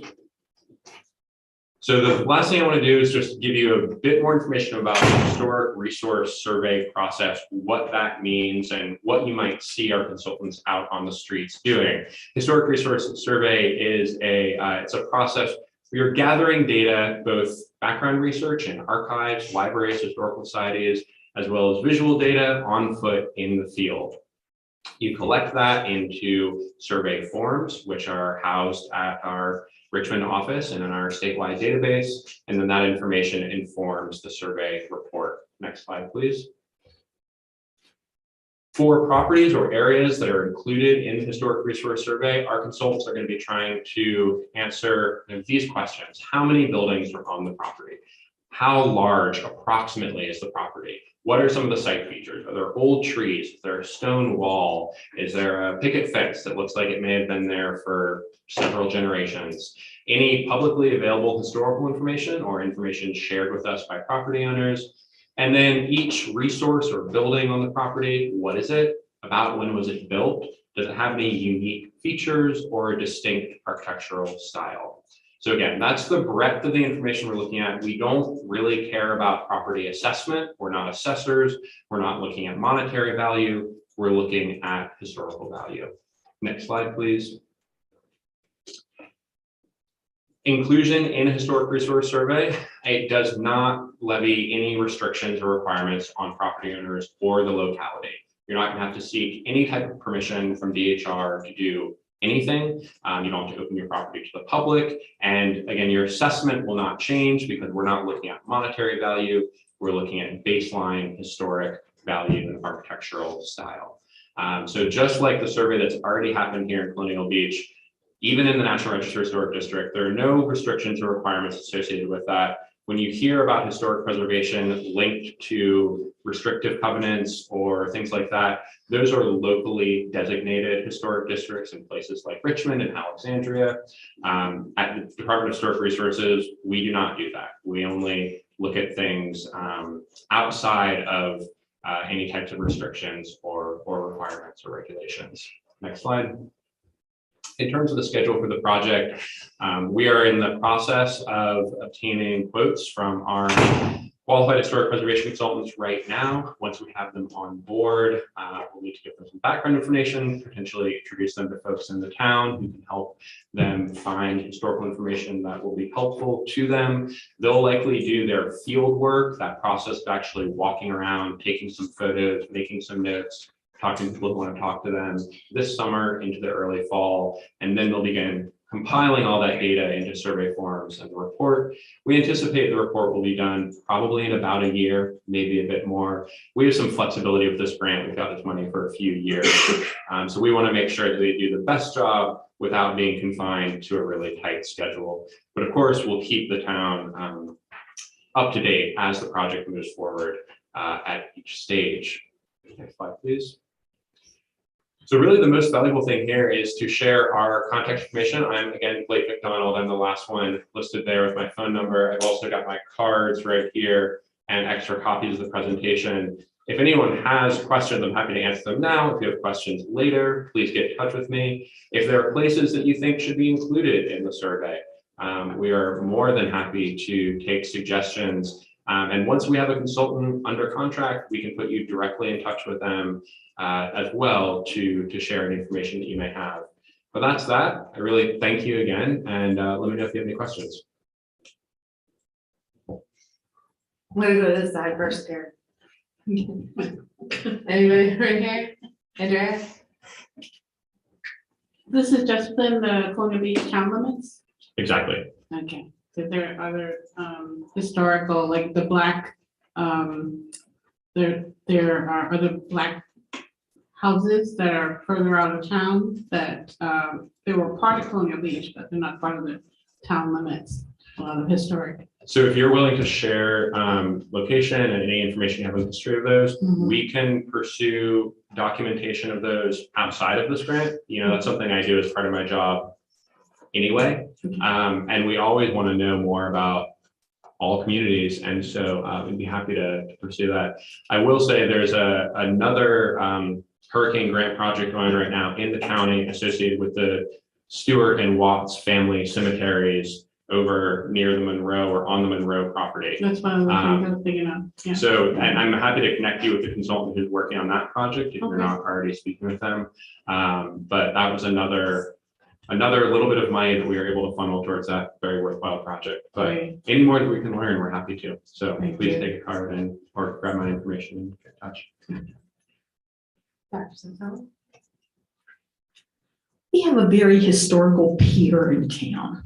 Is that a possible thing to be included in something like that where we could get disaster relief funds the next time a hurricane comes through? Absolutely, yeah. So that would fall under that kind of vague category of structures and objects, but certainly Colonial Beach piers were an important part of the past in this town. So we do want to survey those. And if the town decides that they want to pursue designation on the National Register for something like a pier, we do have examples of other piers in the state that have been listed. So that's a possibility. This would not be that National Register level. This would just be the baseline documentation, but it is your first step towards potential further preservation. And I just want to put a plug in. We did apply for a historical highway marker for the Oyster Wars. So I was wondering if that was, I was hoping that was one of our markers. There are, of course, local and county marker programs as well. That's really exciting. It's a story that needs to get out there more. And so our highway marker program is stronger than ever. We're seeing more applications than we ever have before. So it's a great way to tip people off. I just want to thank you for all the work, continued work in Colonial Beach. We've been working together a long time now. I feel like these things take a long time. They sure 2020, and then we weren't sure when this was going to come about. We were in the middle of the commercial historic district. And if anybody gets a chance to read the report on the commercial historic district, it is fascinating and very much worth the read. It's so interesting. A very good nomination. I'm going to see if I can entice the same consultant to come back and do this Oh, it project. was We'll see. so well done, and I quote it sometimes because it's in for our grant application. I don't know if JC's here today, but there's a lot of good stuff to pull from that. So anyway, just thank you for your continued support. And I know that it had been mentioned particularly, I think the pier is a good call, but the marinas in town as well. I know that has been thrown out there, and I'm just so ecstatic to hear about the focus on the First Baptist Church. Because I know they also are hoping to qualify for some, the flood preparedness funds through that. And so, the assistance there, the focus on that, I think is really important. And and we've been talking about it so long. Like, It takes a while, as you said. it's nice to see you here, and we like to see it. We always It's been a enjoy working in while. Colonial Beach. It's Yeah. been a while, yeah. It has. So I appreciate your patience as we work through both the kind of machinations of getting the federal money to us and then making sure that the folks who literally had leaks in their ceilings from the hurricanes got the repairs they needed before we could do this fun work. So we're excited to proceed, and hopefully this will be a great foundation for future work and definitely give people some important records for the next time there's a storm. Yeah. Thank you. I really appreciate it. Thank you. Thank you. Okay.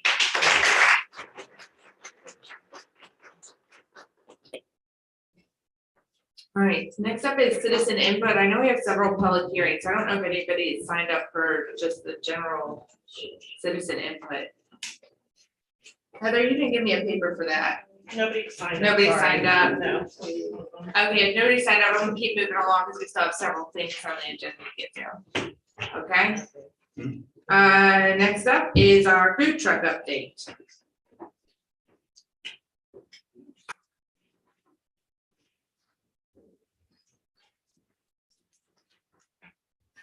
Thank you, excuse me, thank you, Madam Mayor, members of council. It's Groundhog Day again. I was just here seemingly a few weeks But with ago. more energy and a better. And it's not 11 o'clock at night either, so. Just wanted to bring back some information for you folks. Let's see, next slide, please. Proposed changes for the vendor area.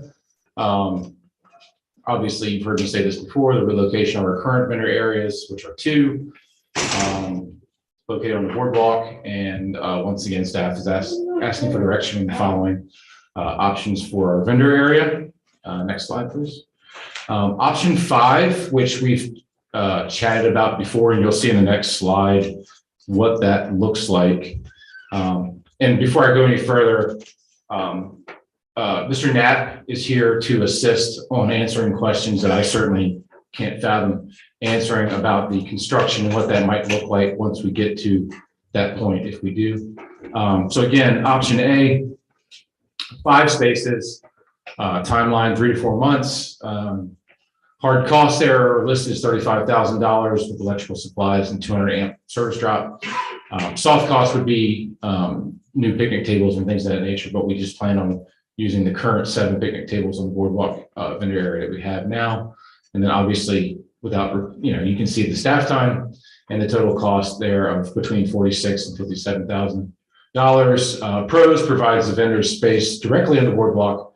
Cons, obviously it impedes several special events. There's no direct entrance to the boardwalk from Town Hill, and the obvious significant grading needed to the topography of the area. And you can see clearly, obviously you've seen this before. It runs kind of down to the, I guess that would be southeast corner by number 5 that collects a lot of water after storms. So that is option A.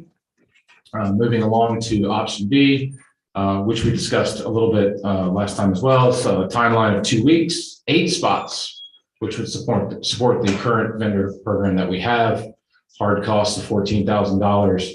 That would require some upgrades to existing electrical panels at Town Hill Stage and along the fence line by the riverboat. Soft costs, there would be none, as we would use our current picnic tables again. Staff time, obviously 40 hours, 3 employees, about $6,000.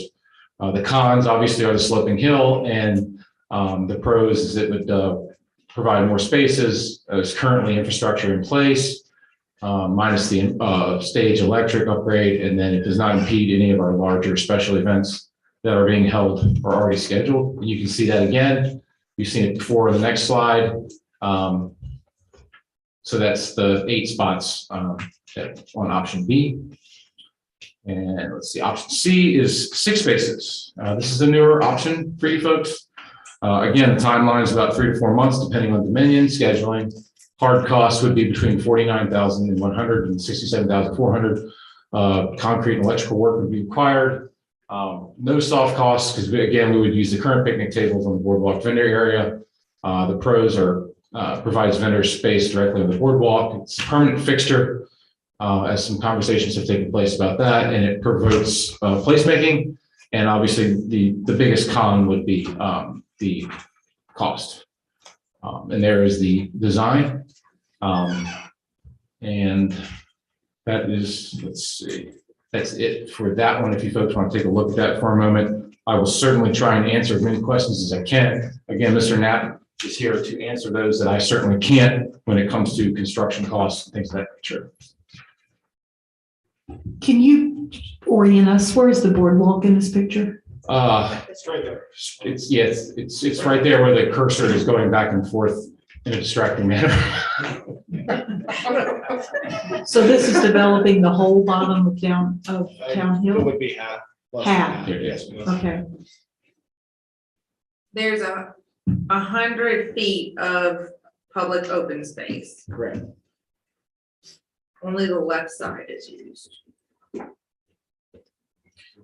Just for reference, I went down to Town Hill and staked it out and measured it with my little wheelie foot thing to tell me how many feet it was, and it was roughly 100 feet to the fence line. And I think there's a little bit of buffer on there, so at least 100 feet at the bottom of the hill for access to the beach, for vendors, the Bike Fest stage. They would still have room to put that probably at a catty-cornered area to go up the hill, but if you fence that off or roped it off for the vendor, to not be included in other events that would be happening, you can still access it from the boardwalk itself. If I did the calculations right, I think we're gonna talk about the vendor fees going up the following year because of putting some effort into this. And if you divided it out by 6 and over the course of 5 years, if the vendor fee went up to $1,600 a month, that would recuperate the cost in 5 years. But that's not to say we shouldn't charge more than that, possibly for also additional. $1,600 a month. No, I'm sorry, a year. Thank you. I apologize. A year. I mean, $1,600 a month, we'd really be making some back then. I'll just leave it like that, see what happens. Poor Karen. Yeah, for the year.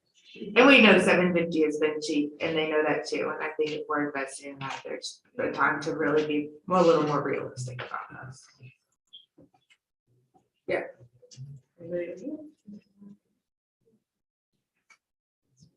Yeah. I like this idea for next year, if we can find the money to do it. I would move that we go with option B, which we can do cheaply and quickly this year.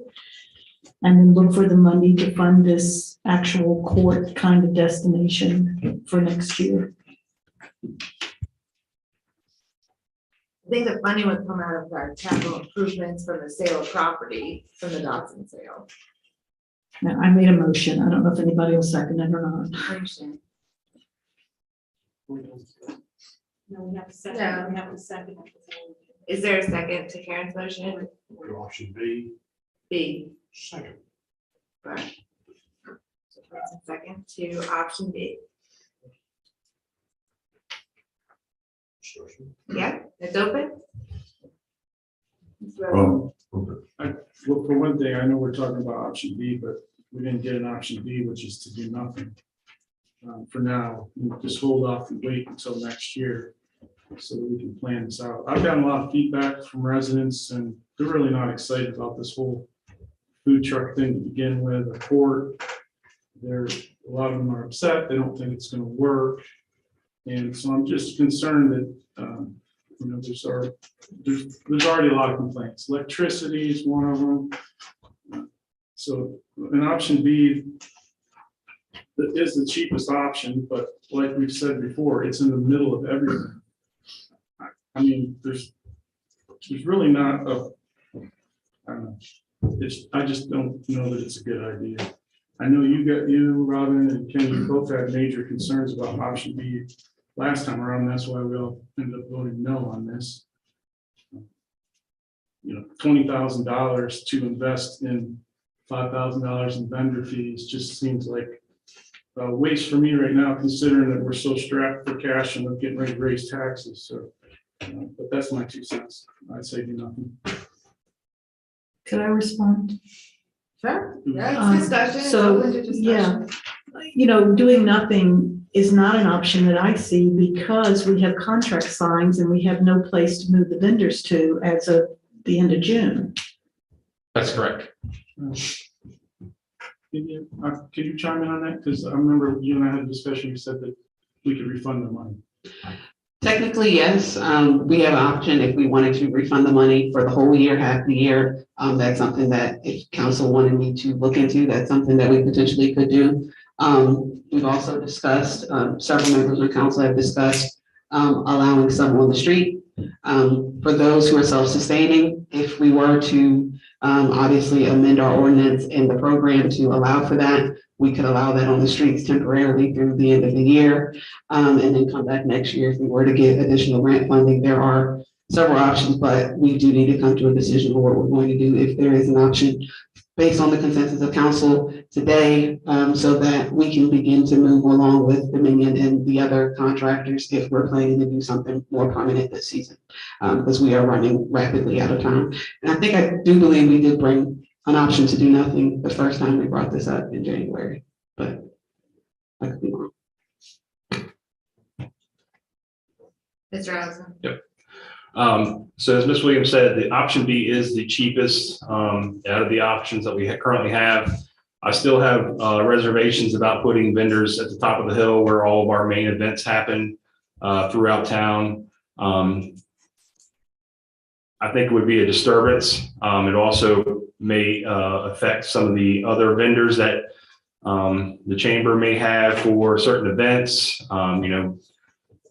The shutting down these vendors because they're not part, or do we make them pay part of the event fee on top of that? So there's a lot of stuff that we would have to work out in that. I just don't think that option B really fits.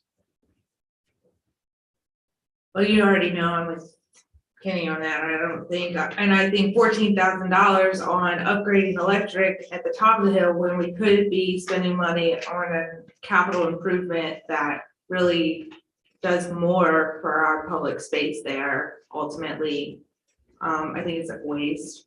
And I think we can recuperate these funds by upping the vendor fees over the course of time. And when the vendors have, more amenable space, I think they'll pay it. I really do. We've had competitive applications finally for this program, and I think it's time for them to pony up a little bit and participate and contribute more towards the infrastructure that's required to have it. Yes, Mr. Monkey. Since we have no idea what the post-COVID world really looks like, I think the cheap and quick option gives us at least the opportunity to see how things will work, and we can make adjustments and bracket it next year, depending on what our experience is this year.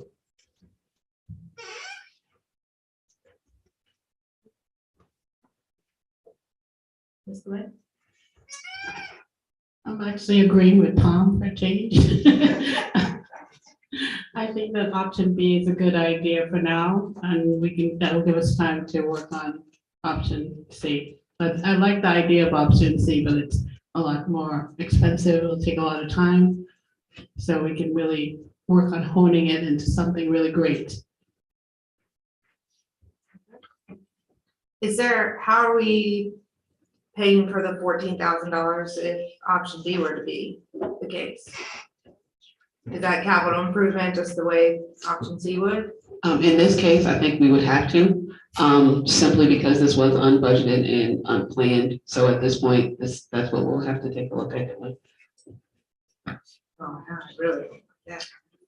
Didn't we approve the spending of $15,000 back in January? Was it never brought into the budget? Where were we getting that money from then? At the time, we were recommending a cheaper option of $5,000, which we were going to pull from contingency. However, that was before the war and other things that we are going to now have to cover fuel costs and overtime costs from. We never actually recommended an option at that rate because we simply did not have funding planned for it. So at this point, we will be have to probably pull this from CIP or some other funding source to make this happen.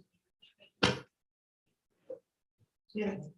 Oh, The people I've spoken to are very excited about it. I think it's a great tourist attraction, especially anybody who's traveled to other countries that have food court areas with these food trucks. It's a lot of fun, and it'll bring in up some new tourists, I think. yes, Ms. Williams. I did a food truck presentation a couple months ago, and I suggested that council look into an all-inclusive program in town versus, slapping something together. We don't have rules on their utilities, whether we pay them or they pay them, which they should be paying themselves, but I don't think they do. We don't have rules on the hours of operations. We don't have rules on where they could go. We could have them pairing up with brick and mortars in town and making their parking lots, using their electricity versus, being on town property. There's just a lot of things that I think we as a council could sit together and work out and make an all-inclusive program versus this. That's my final word on that. Ms. Robinson. I'll piggyback off of that. I think that there should be two different options, realistically. We should have a boardwalk food court, some sort of vending to allow for our people that come to the beach and want to just step out and grab a bite and go back to the beach and that kind of stuff. And then we should have a separate vendor peddling, whatever we want to call it, where we would set up with a food truck at a Napa or the food truck in the parking lot beside Ace Hardware. Those different options as well. And we do need to make up an ordinance to justify, whether or not they can stay Thursday through Sunday and leave the parking lot and do those kind of things, or are they required to have their own generators or pay for electric or those kind of things. This is a unique instance where I think the town is trying to take the initiative and having a food option or food court option to give different variety of foods in one location to where people can go and enjoy themselves, have a bite to eat. I personally don't think that it would harm our brick and mortar businesses as far as food choices. I think that this would actually expand upon it. If these vendors are doing really well, they may open up their own business within town, which would only be beneficial. So I think we should really have two options, but that's for another time. Yeah, we're not updating the ordinance right now. So there's a motion on the floor right now to do option B in the meantime. Is that right? And I to will- look into option C for next year. Yeah, I would say I forwarded the design of option C over to the Chamber of Commerce and Fitzpatrick and the EDC group, and they were extremely supportive of that option. So Can you put option C back up? I'm sure there are several, I also think it might not be a bad idea that there's some limitations to it, that it cannot get bigger and bigger and bigger. I think one of the things are option B and it potentially expanding all the way down the hill and having 24 food trucks, just was sort of an overwhelming thing. Right, my motion was just for this year. I understand. Okay. And a question, just a comment real quick, that option C, it only has 6 spots. And that, for example, wouldn't satisfy the 8 vendors that we currently have signed up for the year. So just an FYI. Right.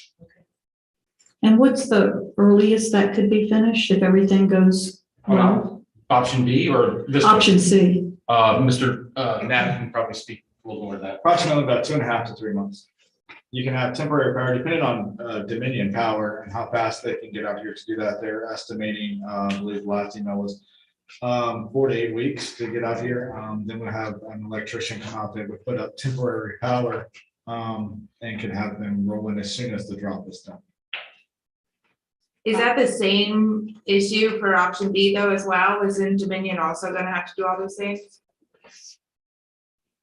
I wasn't involved with option B. If they were to do a drop, you would have the same amount of wait time, absolutely. Yeah, so the timeline is incorrect on option B. It would still be that couple of weeks. The lag time is Dominion. Yes. I do believe it's a bit shorter because there is wall paneling there that already has some electricity on option B, so Rob can speak to that. Yeah, it was planning on utilizing the 2 existing panels, the one that's on the page, on the stage, and also the one midfield on the riverboat side. What kind of average is that, those panels? They are both 200 amp and they're cutting in. There was a discussion of 50, 50s, 50s, and then some 30s. How many vendors require electric? 7 of the 8.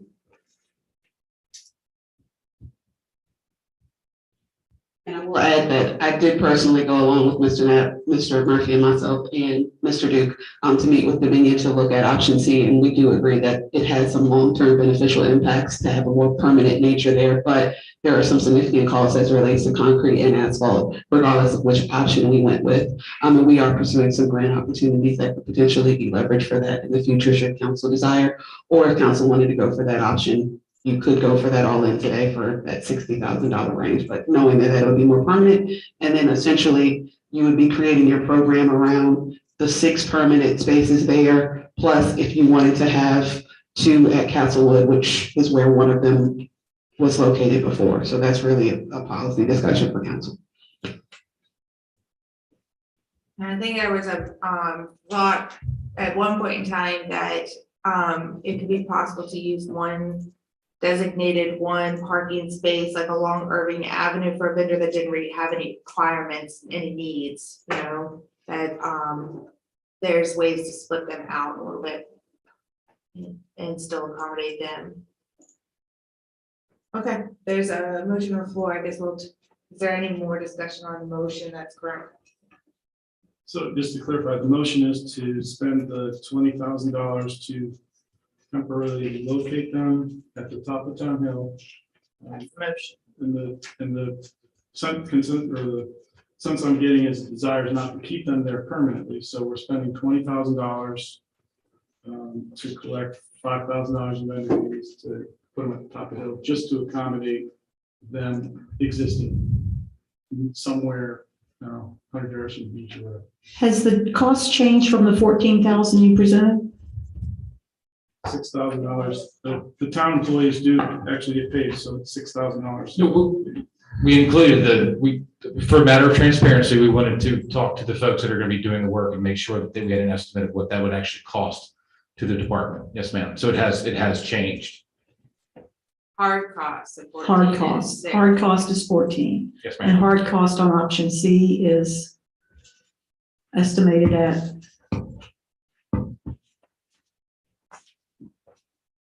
Between $49,000 and $67,000. and what's the soft cost on that one? I think we put 0 because we would go ahead and still. It was turnkey. We're gonna have, all the work would be done by the contractors that we hired. We wouldn't have to use any staff time. No, ma'am. Okay. Option C is a better investment in the long haul, but I've already said that. Okay, we have a motion. Are we ready to, is there more discussion on that? No? Okay. I'll start. Aye. Ms. Williams? Nay. Ms. Round? Nay. Aye. Ms. Roger? Aye. Ms. Robertson? Aye. And I say nay, but it passes.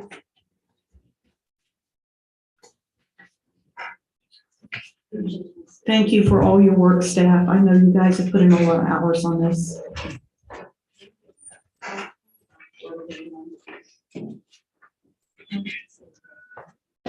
Did I hear you say where's the money coming from? Yeah, we would I'd like like to to know know that where we're gonna get the money to pay for it.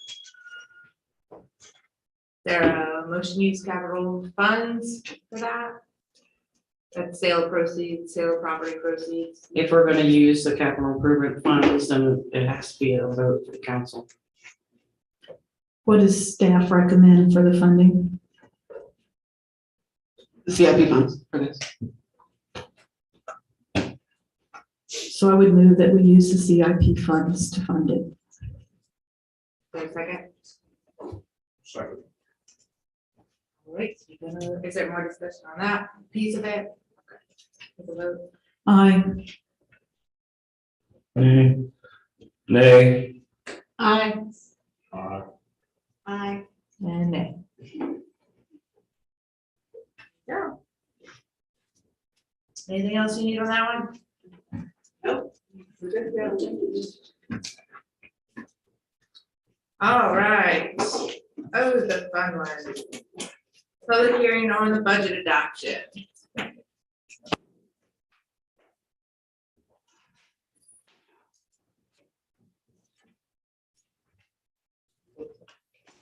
Can I say one thing before we move on? Sure.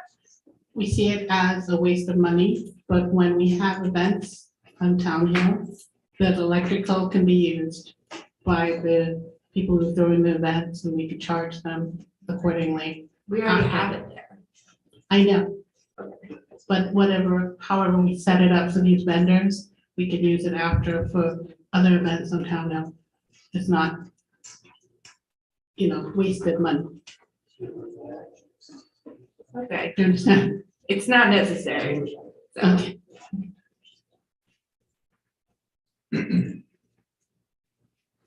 But they do pay more than just the vendor fees, and that is a good point to make, because they do pay meals tax, which is significantly more than the vendor fee. So there's more revenue associated with this program than just the vendor fee.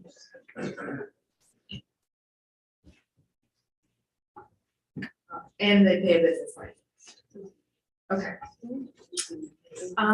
Budget brief, and then we'll open it for the public hearing. Thank you, Mayor. Good afternoon, Mayor, Town Council, and members of the public. I'm Indy Adams Jacobs, here Town Manager, and I will be giving an update today on the budget. The items that you see before you is our budget in brief, just kind of a synopsis of what we presented last time when we presented the full proposed budget, which is available on our website for you to take a look at. We also have some copies of the budget in brief today for your review.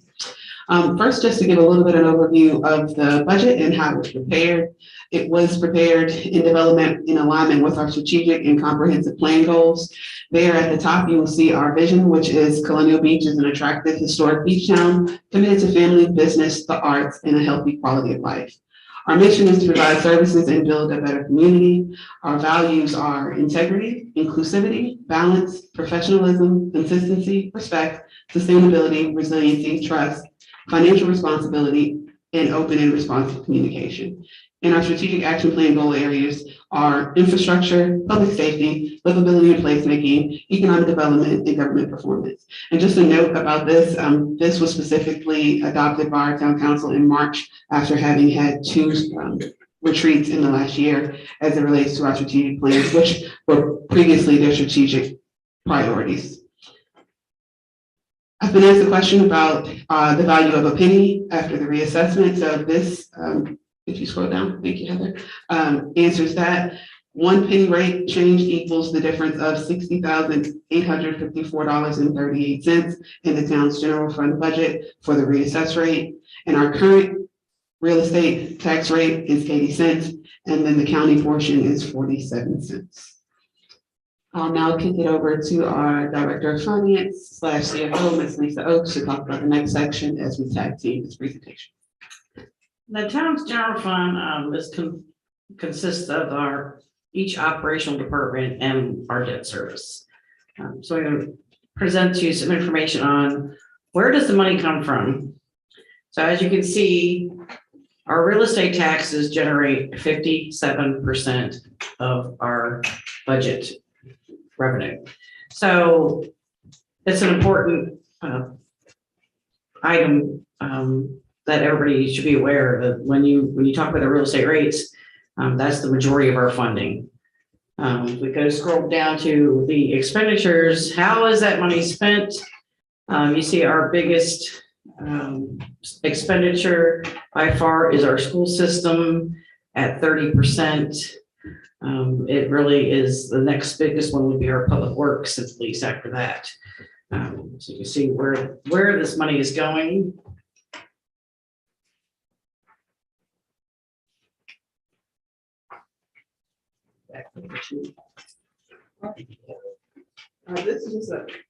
This is just a graphical breakdown of how $100 is spent in our budget. As you can see, 30% goes to Colonial Beach Public Schools, 18% goes to Public Works, 17% of this goes to our police department, about 15% goes to non-departmental, which includes our EMS, debt service, and then our contributions to our NGOs. 6% goes to other departments such as Parks and Rec and Community Development. Finance and audit function is 4%, 3% is our town manager's office. Other programs, including our transit operations, which is Bay Transit, our litter control, our senior discount program accounts for 2%. And then our general services and IT, which is our general services department, is new this year, which really is comprised of all of our software costs. And then 1% is attributed to our town council / clerk, our human resources, and then our town attorney. If you could scroll down a little bit as it relates to our highlighted enhancements, 5% cost of living adjustment to the school instructors, which was the state mandate, is included. 2% cost of living adjustment for town employees, and then some additional positions. There was a lot in the last year as it relates to public safety nationally, but also locally, and being sensitive to the perceptions of crime in our community, as well as some specific needs and requested from Chief Deaver. We added 2 police officers as well as a part-time parking attendant, which was a request that we heard from a lot of citizens as well as it relates to some of our parking issues and looking to relieve some of those issues. Capital projects coordinator, we have an actual CIP as well as millions of dollars of ARPA funds that came down from our federal funding opportunities that we will need to manage. So a capital projects coordinator was added, which is going to be exclusively funded by ARPA 100%.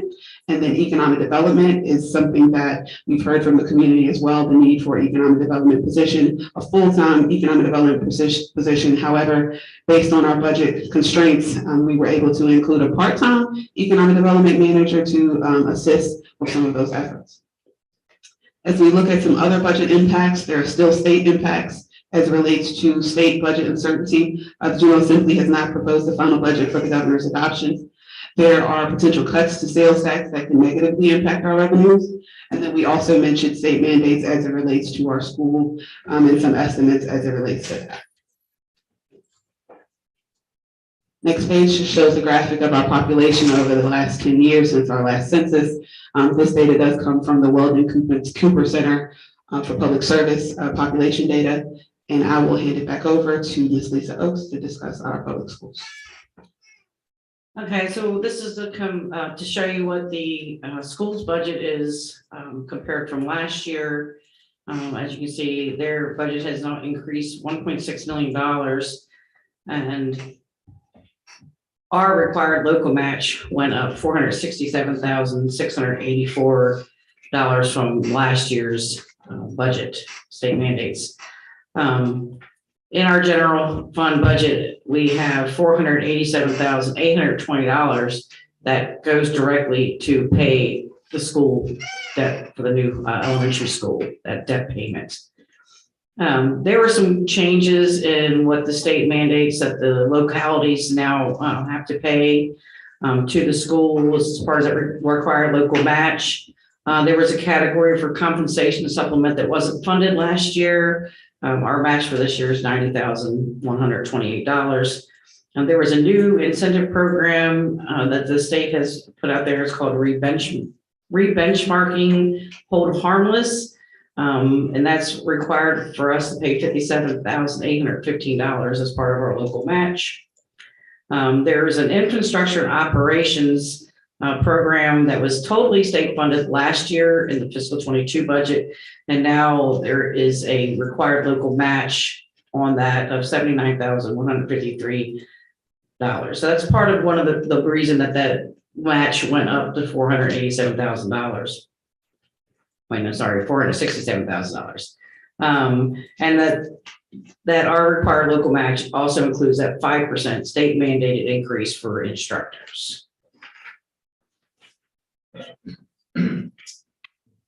Next, I'll discuss some local government budget impacts. Specifically, our Westmoreland County E911 dispatch service agreement has increased $41,741 from the previous fiscal year for dispatch services. That's related to 4 dispatchers that we have an agreement with the county on.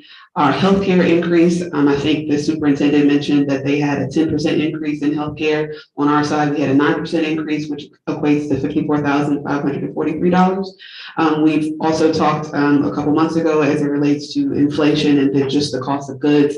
Just a reminder that local government is not insulated from that, and all of the goods that you all are affected from or buy in your household budgets also are affected in our town budgets. We just buy a lot more. So there are significant impacts to us as well. One of those includes our biosolids removal, which is our sludge, increased a total of 106% over the previous year, which equates to a $42,500 increase. I'll touch on a little bit on the CIP, which we'll be talking about a little bit after, but we do have in this budget some specific highlights based on things that we've heard from the community, as well as council priorities that have been identified in the last 2 years. Our ARPA funding will be going directly to the central drainage area improvement, which is $2.1 million. Both everyone here, I think, with council and then most of our senior staff over there did a walk along the north side Northside bike path and looked at lighting, bollards, and then paving. So we have that in our CIP, as well as playground equipment for the Northside Park as well, hoping to get some grant funds for that, but that is in the CIP to address those issues and concerns that we've heard over the last year. So that concludes the kind of budget in brief as we head into the public hearing. Again, the full budget presentation was presented at our last council meeting and can be found online and on our webpage. We have trimmed down that budget presentation for those of you who want the full 20 or 30 minute, but this is the budget in brief for the council as well as the public to take a look at today. And I'd like to thank Ms. Oaks, Nathan Solia, our other budget counterparts, Ms. Hope Tolliver, as well as Ms. Nisha Thompson and Mr. Adam Schaefer for all of their work, as well as our department heads who took a lot of time and effort over the last several months. What you see is really a very scaled down version of what some of our requests were. When we looked at this, there were over $950,000 worth of requests, which we scaled down even more and then scaled down even more. And then after our reassessment numbers and the school's requests, we scaled down even more, as well as cutting into some of the operations that we already had in our town services. So what you see before you in this proposed budget is the best that we can do to continue operating our government as we are today. So we thank you for all your consideration and your support. Thank you. All right, thank you very much for a very thorough budget process this year. I'm tired of talking about the budget, to be honest with you. We've been talking about this over and over and over again.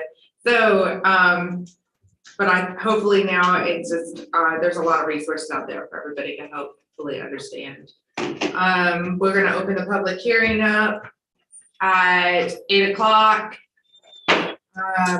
We have one submitted comment and then one person signed up. Do you want to do the submitted comment first? Doesn't matter. Doesn't matter. Whatever, however you want to do it. Okay, we'll do that first and then I'll, that way in case anybody else wants to come up. Mr. Kelly submitted a comment via email. He says, "Hello to all. Please share with council and read into the record.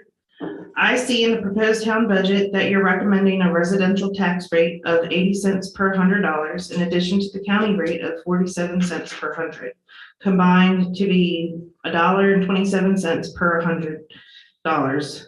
This rate is 11.4% higher than I pay in Fairfax County. I thought that Fairfax had a high tax rate, but we're making that rate look cheap. And in Fairfax County, it's $1.14 per $100. We're a retirement community with a number of people living on fixed incomes. We also have a number of lower income people who can't afford to pay higher taxes. I recommend that the real estate tax rate for the upcoming FY fiscal year be reduced closer to 71 cents per $100 mentioned in the report. This will help all citizens. Thanks, Joe Kelly. I have Mr. Nelson signed it.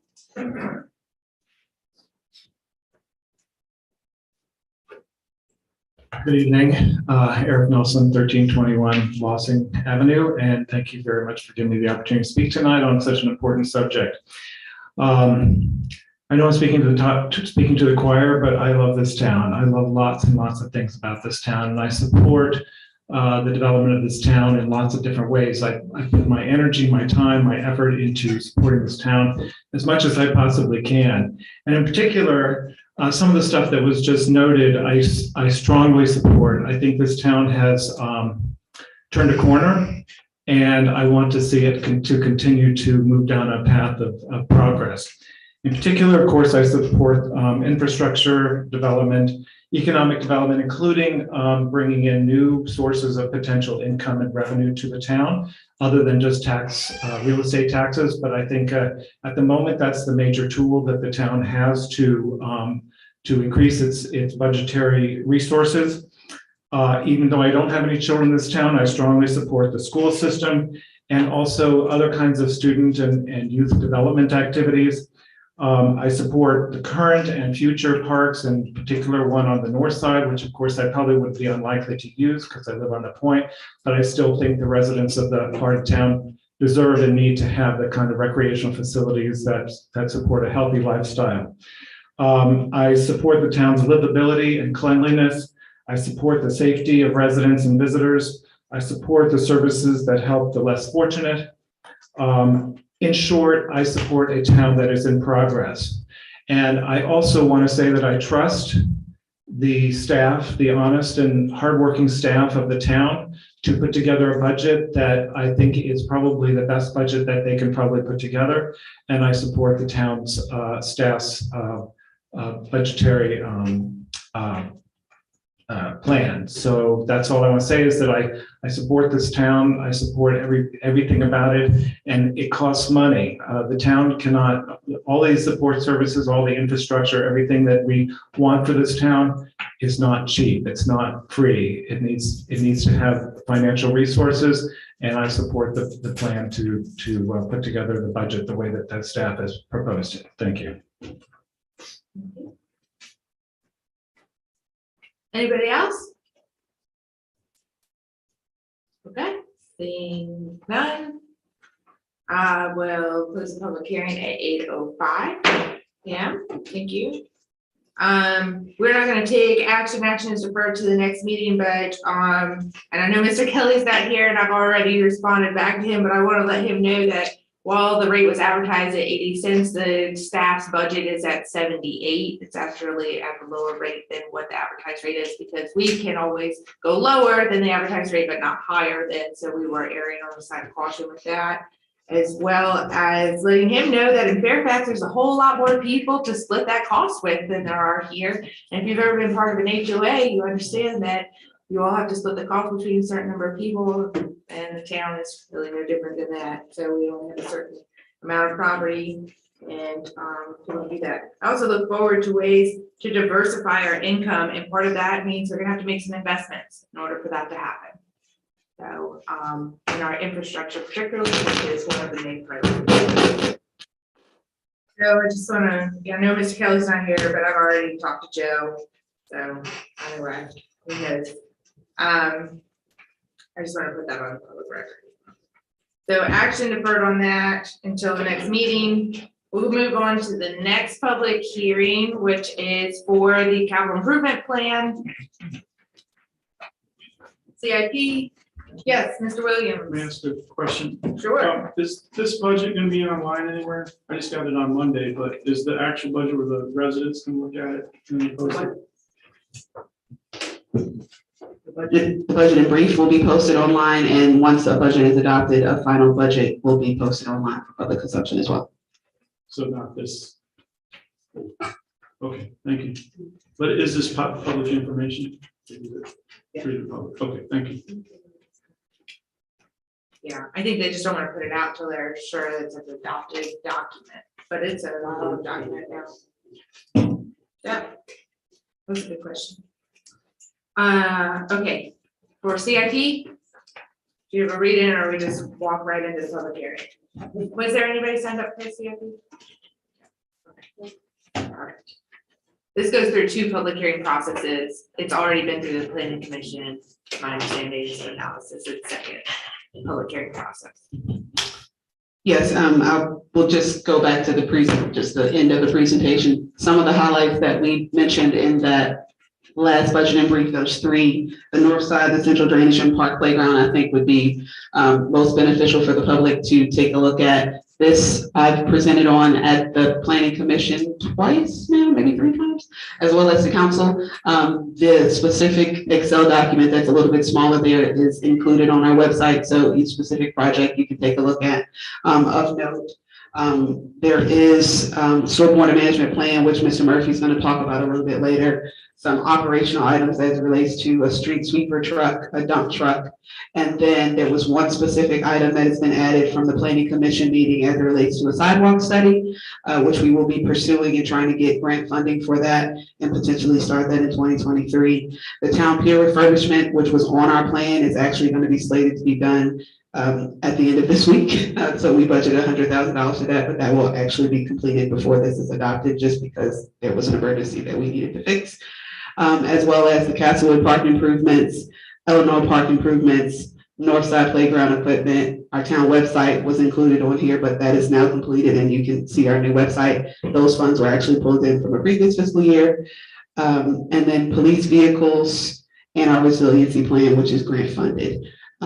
So you can take a look at those specific projects if you have any questions as it relates to those. You can direct them to myself or Mr. Murphy. And they are posted online as well.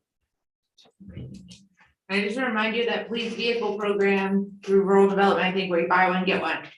No, she said no. Okay. They don't offer it anymore.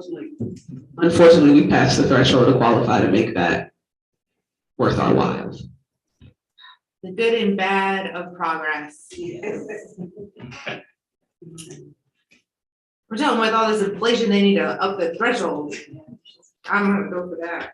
Okay, sorry, public input. I'm gonna open the public hearing at 8:10. I do not have anybody signed up for CIP. Like I said, this has gone through some public process already before it got to this point, so maybe that's why.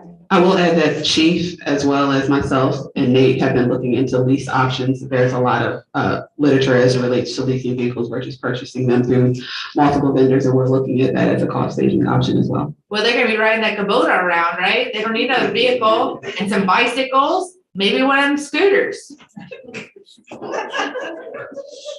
Visibility. Everything should have a decal on. Chief, you gotta look in the training for scooters.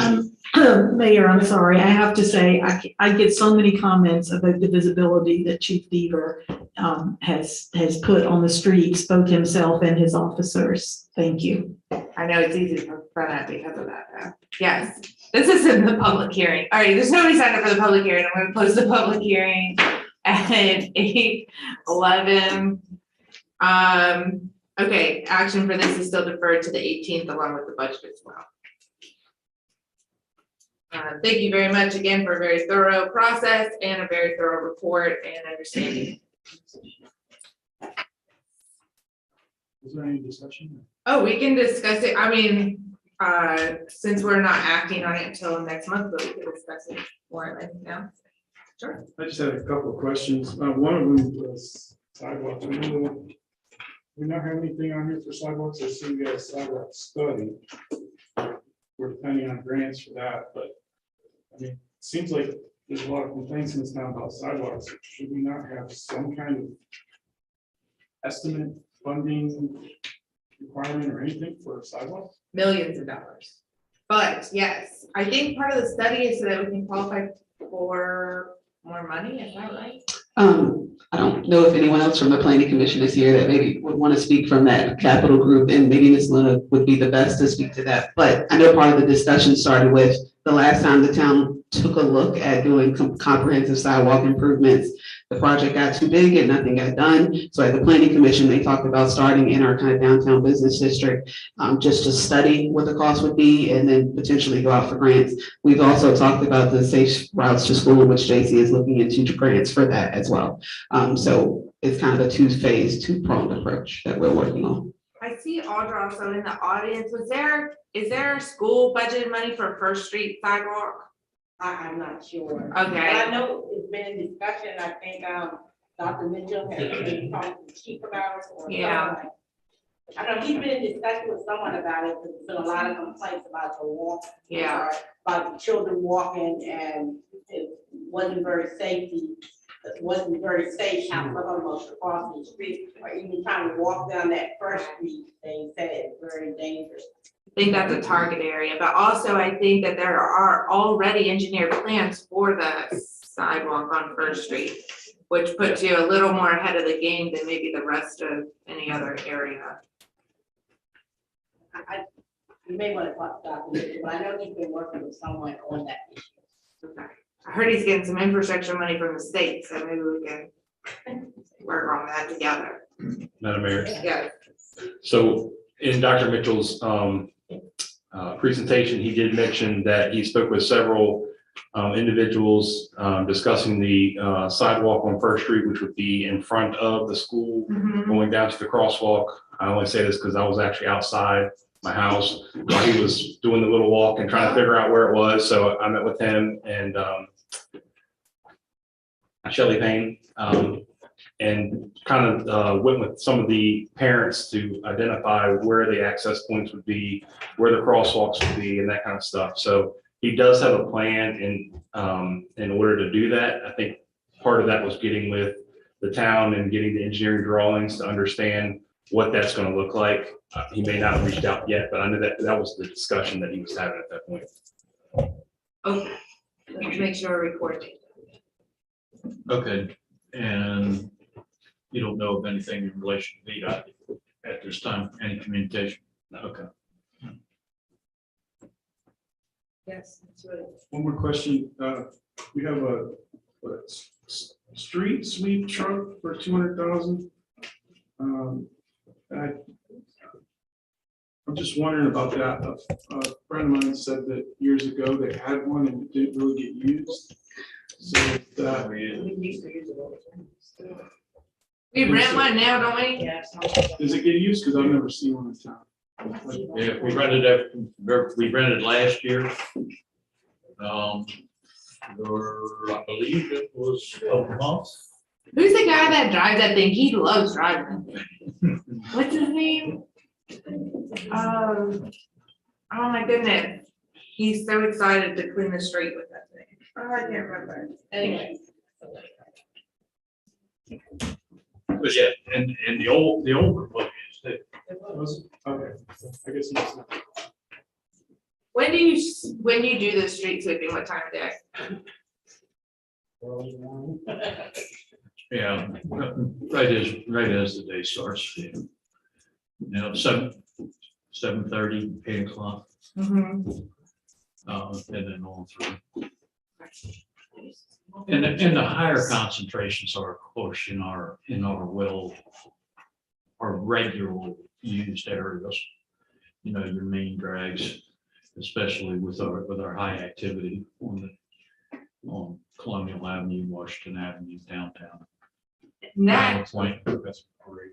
the CIP has funding net in 2024. Yeah, so we're not talking about right now anyway. Yeah, it's not now. Even though we like it now, but we're renting it. Does it actually Can't hit pick you up too small hard. trash like paper cups and stuff like that? Yeah, Does it? it picks up all. We'll take you for a ride. I was gonna say, can I drive it? What is that required for that? You're probably gonna get your CDL to drive it. You think a street sweeper truck? I don't know. Doesn't have air brakes. No, not this. Now the other one, No. No, I'm not driving. the rental unit, Okay. you can, I mean, they can be more than just a street sweeper too, just, I don't know if you don't know this, but it's, you know, one of the ones we've been looking at, it actually is You can blow, suck up the leaves on the side of the road and all too with it. Oh, you get clean ditches with it? Oh, Don't people tell- might. Don't tell anybody. Careful. Oh, that was cool. Fredericksburg used to do that. We'd break their leaves out to the middle of the street and they'd bring that thing by and suck them up. Oh. Okay, don't get excited. That hasn't actually been funded yet. Any other questions at this point on that? Nope. All right, next up, patriotic boardwalk lighting donation and hometown hero banner program. So, oh, thank you, Heather, appreciate that.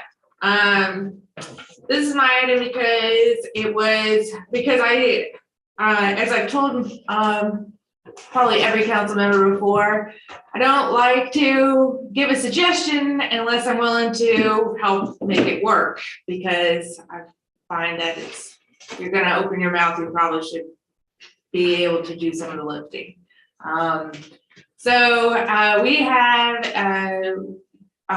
We have been offered a donation for patriotic lighting for our boardwalk poles to go up from Memorial Day through possibly Veterans Day, which was a suggestion from council.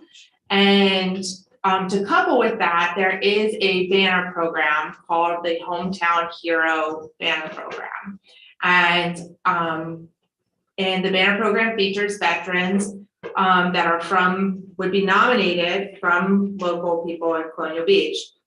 The nominations would have a sponsorship donation with them to cover the printing costs. The banners are guaranteed for 2 years at a time.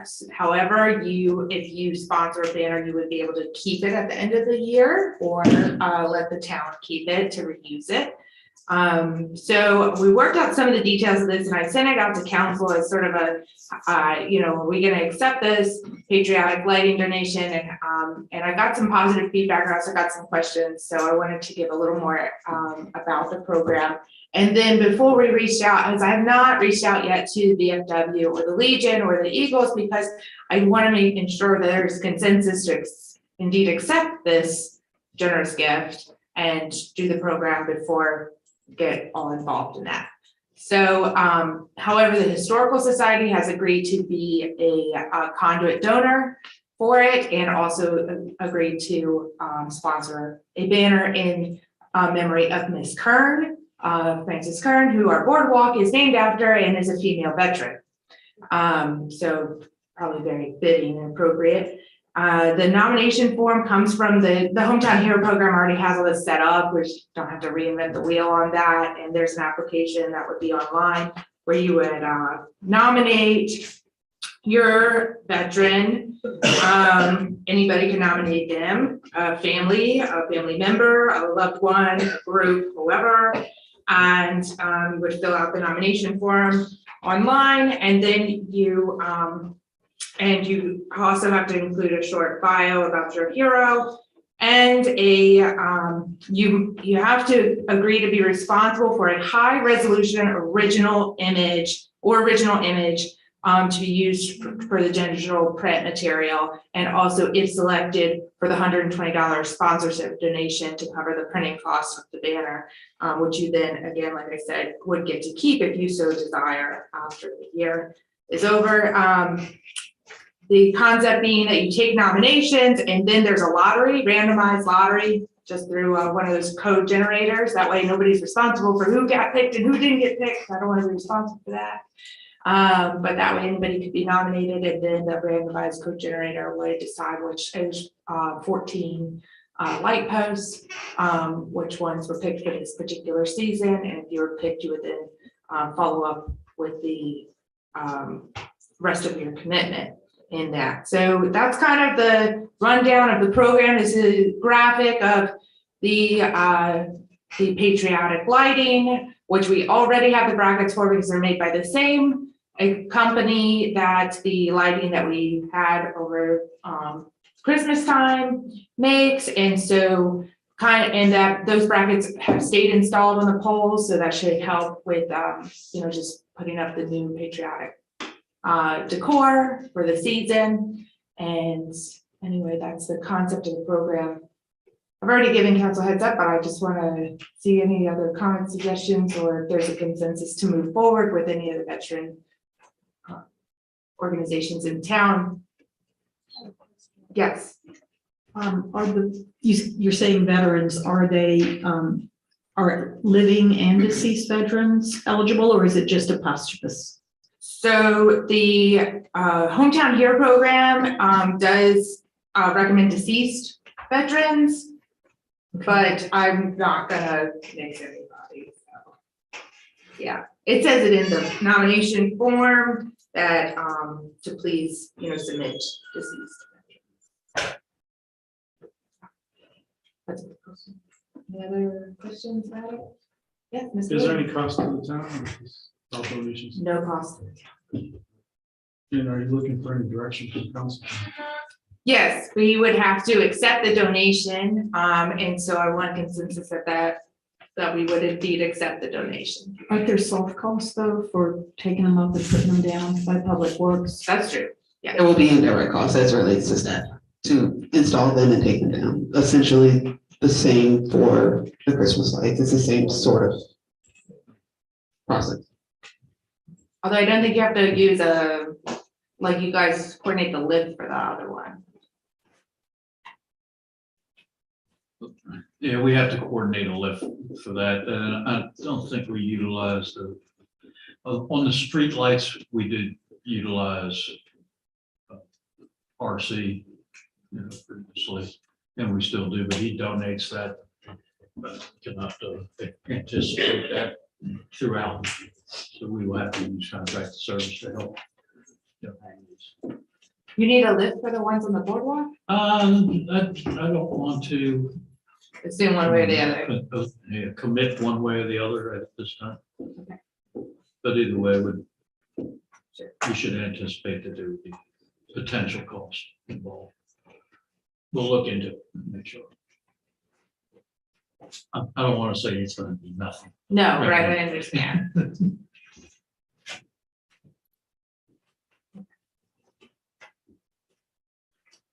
I make a motion that we move forward with reaching out to the associations that are affiliated with veterans here in town, civic associations, and getting their feedback. Is that? Sure. Second. Is there a consensus for moving forward? Yes, and I make a motion to agree to accept the donation for lighting. I will amend my motion to say that. Okay, amended motion.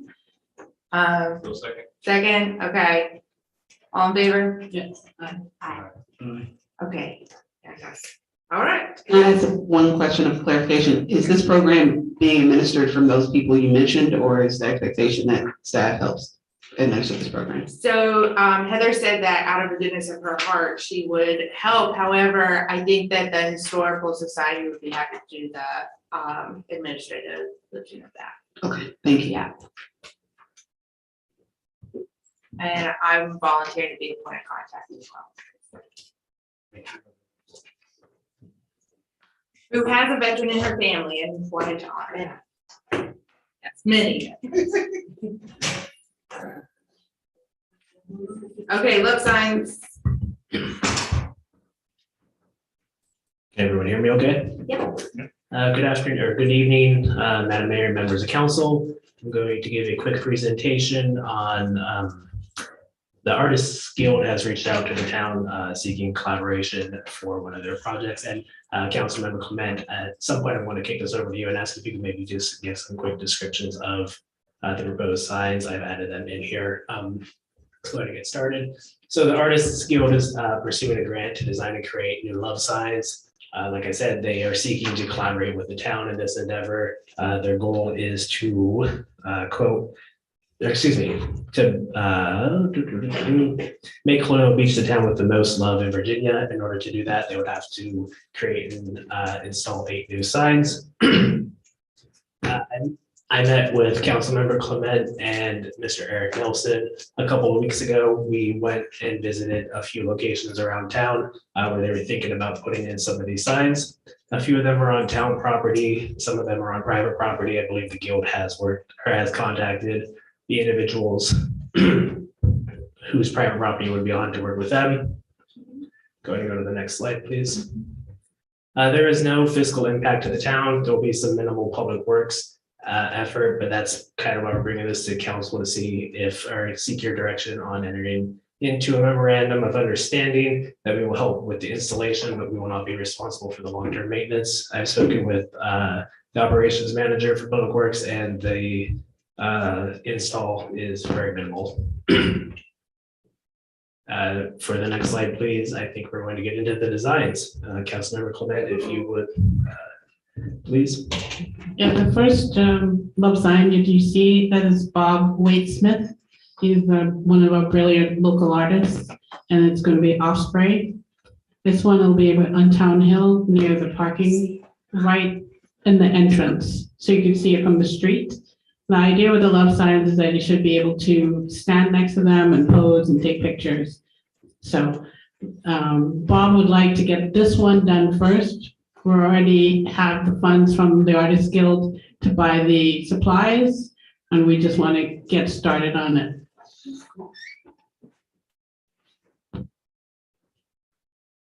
The cube is created by our brilliant Wouldn't say brilliant. Mayor Robin Schick, who's actually a wonderful artist. Robin came up with this idea to do a cube that you could walk into and take pictures from, poke your head through the letters of the love. And she wanted to do one that side with Starry Night, and we would do each side in a different a style of art. So on the right side, that's a postcard that's done by another one of our brilliant artists, Becky Hunt. Becky's going to do a old-timey postcard that you can stand behind and take a picture. Now that one we should get done pretty soon also. We're also going to do a driftwood sign. We don't have the designs for that one. We're going to have Mary Wentz, one of our brilliant driftwood artists. She's going to work with me on that one, and Sally Adams. It'll be a little bit more elaborate and interesting than that. That's just to give you an idea. And on the right side, that's a museum. We have our artist here today, Judith McIrving, and it's going to be different from this. We just wanted to give you the concept. What is that? What is that movie? It's a tea kettle. Oh. It's not me, I'm off. It's not Red, he's not here. Okay. Sorry. I'm sorry. Are there any other pictures? I think there should be a Yeah, couple there's more. at least one more.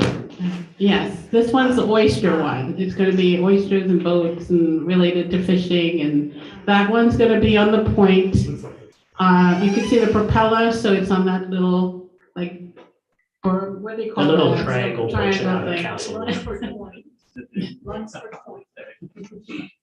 All right. So all the artists are donating their time. They're working for free, and the Colonial Beach Artists Guild is funding the project, and we hope to be reimbursed by Virginia Department of Tourism with their Love Works organization. And that's it. Any questions? So yes, we're just seeking the authorization to enter into a memorandum of understanding with the guild. Like I said, not a lot of costs involved from us. I believe the guild, there was discussion about setting up a fund for artists to maintain the signs as necessary. If there's any questions, please let me know. Any questions? So moved. So moved. Second. Second. All right, all in favor? Aye. Aye. Thanks.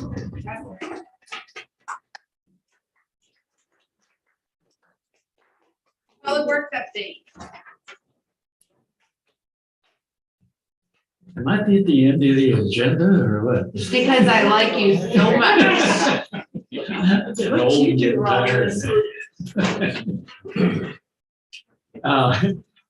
First thing I want to go over is and let you know is that the request for proposals for the stormwater management and the development of the stormwater management master plan. The deadline for submissions was on 4/28/2022, and unfortunately, we received no bids. So we anticipate, we actually did some modifications, some touch base with some that we knew had some questions. And had submitted questions. And we went ahead and re-advertised again.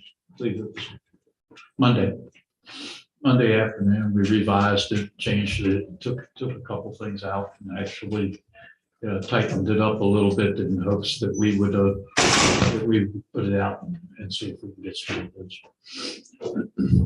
Where are those posted? When was it posted? Where are they posted? They're posted on EVA and on the town website. At least I believe that they put it on the town website this time. But it's posted on EVA. And- I've got some connections I'd like to send it to, since we didn't get anything first one. Okay. All right. So we can pull it directly and make sure it's on the town website. I've heard that. And you can direct them to that if you'd like. I've heard advertising the Richmond Times Dispatch, if we ever have to do like one of those newspaper ones, is a potential place that is looked at. Anyway, just. Ear repair update. As of this writing, it was projected this week. Indeed, I went by today and the inspection on it. It is complete at this time. However, we would like not for y'all to have your grand opening or whatever you plan until Friday afternoon, because we have some pressure washing that needs to be done on the portion that was not replaced. We would like to do that with our staff over the next tomorrow and half of Friday. Is the side dock repaired also? Side dock is done. So Friday afternoon, because I have about 5 people that I told I was gonna call personally to let them know that it was open again. No. So people can tie up now? Not the side dock, I just mean people wanna go We didn't fishing. open it. Oh, it's not open. No, it is not open, and the reason I'm saying is Friday, we anticipate. No, will that people be Friday able to after- pull up at the side dock and unload again when it's done on Friday? Yeah, Okay. on Friday afternoon. Wait till I would like, Saturday. wait till we said, and I will let you know. And you can perhaps, and my point was that if you cared to have a grand opening or an opportunity to open the pier, then we will let you know as soon as we can get on. Fantastic. That, all right. Supposed to rain on Saturday? Supposed to rain Friday. And Friday, I heard. And it's Mother's Day weekend. Let's do something next weekend. Invite all the yacht clubs to It's do supposed to be their next boat day run. of the weekend. My bandwidth is taken up. The best I'll do is probably go down there and take a picture. And I have a central drainage area update for you. Dewberry is actually proceeding with the final design phase. And they're in the middle of it, which includes the coordinating with all the review agencies, preparing 95% drawings, 50% have been done and gone through. And the specifications, incorporating all the comments and developing final design plans, specs, which we all hope all of this is done, by October-ish, so that we can get this thing to contract, developing final construction cost estimate, advertising, all pieces. So that basically on schedule. However, you all realize that you authorized an amendment to the existing contract for the services relating to the fire flow in the downtown area. We anticipate having the first meeting this Friday. What's the date? And to get that moving as far as the design. We don't know if that's going to hold the project up at this time or how much, if it's going to delay anything, but we will know as we get them through this week. And I believe another thing I had to, it's not on that list, I believe the Castlewood fence is done. You might have seen it as you've been traveling around town. Seems to have helped quite a bit. There'd be, small things being done in that area, continuously, the maintenance and. Anything else you need an update on?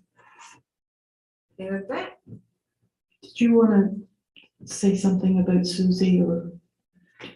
honestly, shocked me. I didn't know. I just got the message here. Susie Smith covered these meetings forever. She covered all the news in the Westmoreland News for us. She passed away this morning. Oh, no. She'd been fighting an illness for a couple of years. She has lots of family here. I was just really hoping she was gonna make it home. I really was hoping she was gonna make it home. She's been in the hospital since COVID. It's just been really hard. And this town has suffered to the lack of newspaper attendance. I mean, she covered all of our stuff. And she's gonna be greatly missed by me, even though I gave her a really hard time one time. I put a really bad picture in the newspaper. But she loved this town. I mean, she loved Clinton Beach. She did, she was always at the school. Yeah. Always. Always. Always, and you could call her on the dime, she'd be there.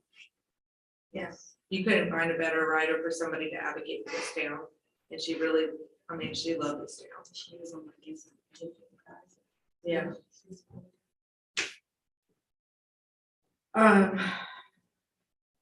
So we'll mention something at the next meeting when I've had some time to prepare and process that. It's really unfortunate. Okay, with that, is there a motion to go into closed meeting pursuant to Virginia Code 2.2-3711A1, evaluation of performance of specific public officers, appointees, or employees of the town of Clinton Beach, including the office of the town manager and possibly other departments. Is there a motion? So Second, all in favor? Aye. Okay, I told Tommy he was gonna get home by 9, so we're gonna do that.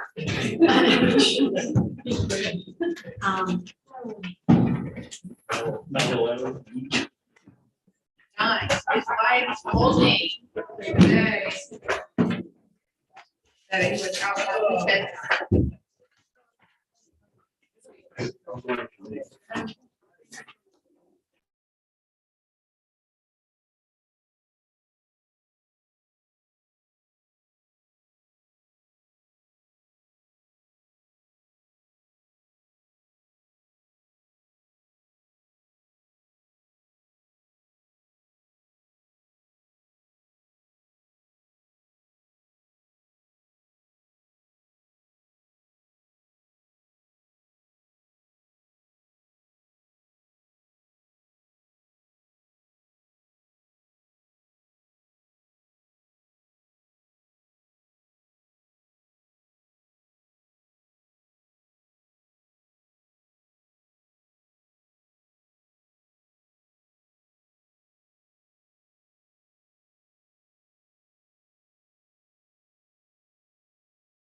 there a second? Second. Is there, all in favor? Aye. And Tom is absent because he had to leave for his own personal reason. Is there a motion to certify that only public business matters lawfully exempted from an open meeting requirements under the Virginia Freedom of Information Act, and only such public business matters as were identified in the motion by which the closed meeting was convened were heard, discussed, or considered in the meeting by the council? So moved. Second. Second. We have certification. I so certify. I so certify. I so certified. I so certified. I so certified. I certified. Is there a motion to adjourn? So moved. Second. Second. All in favor? Aye. Motion adjourned, or meeting adjourned at 9:27 PM. See, you can make it before 9:30. You did make it before 9:30.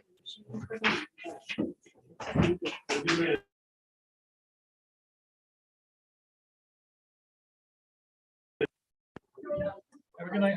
Good night.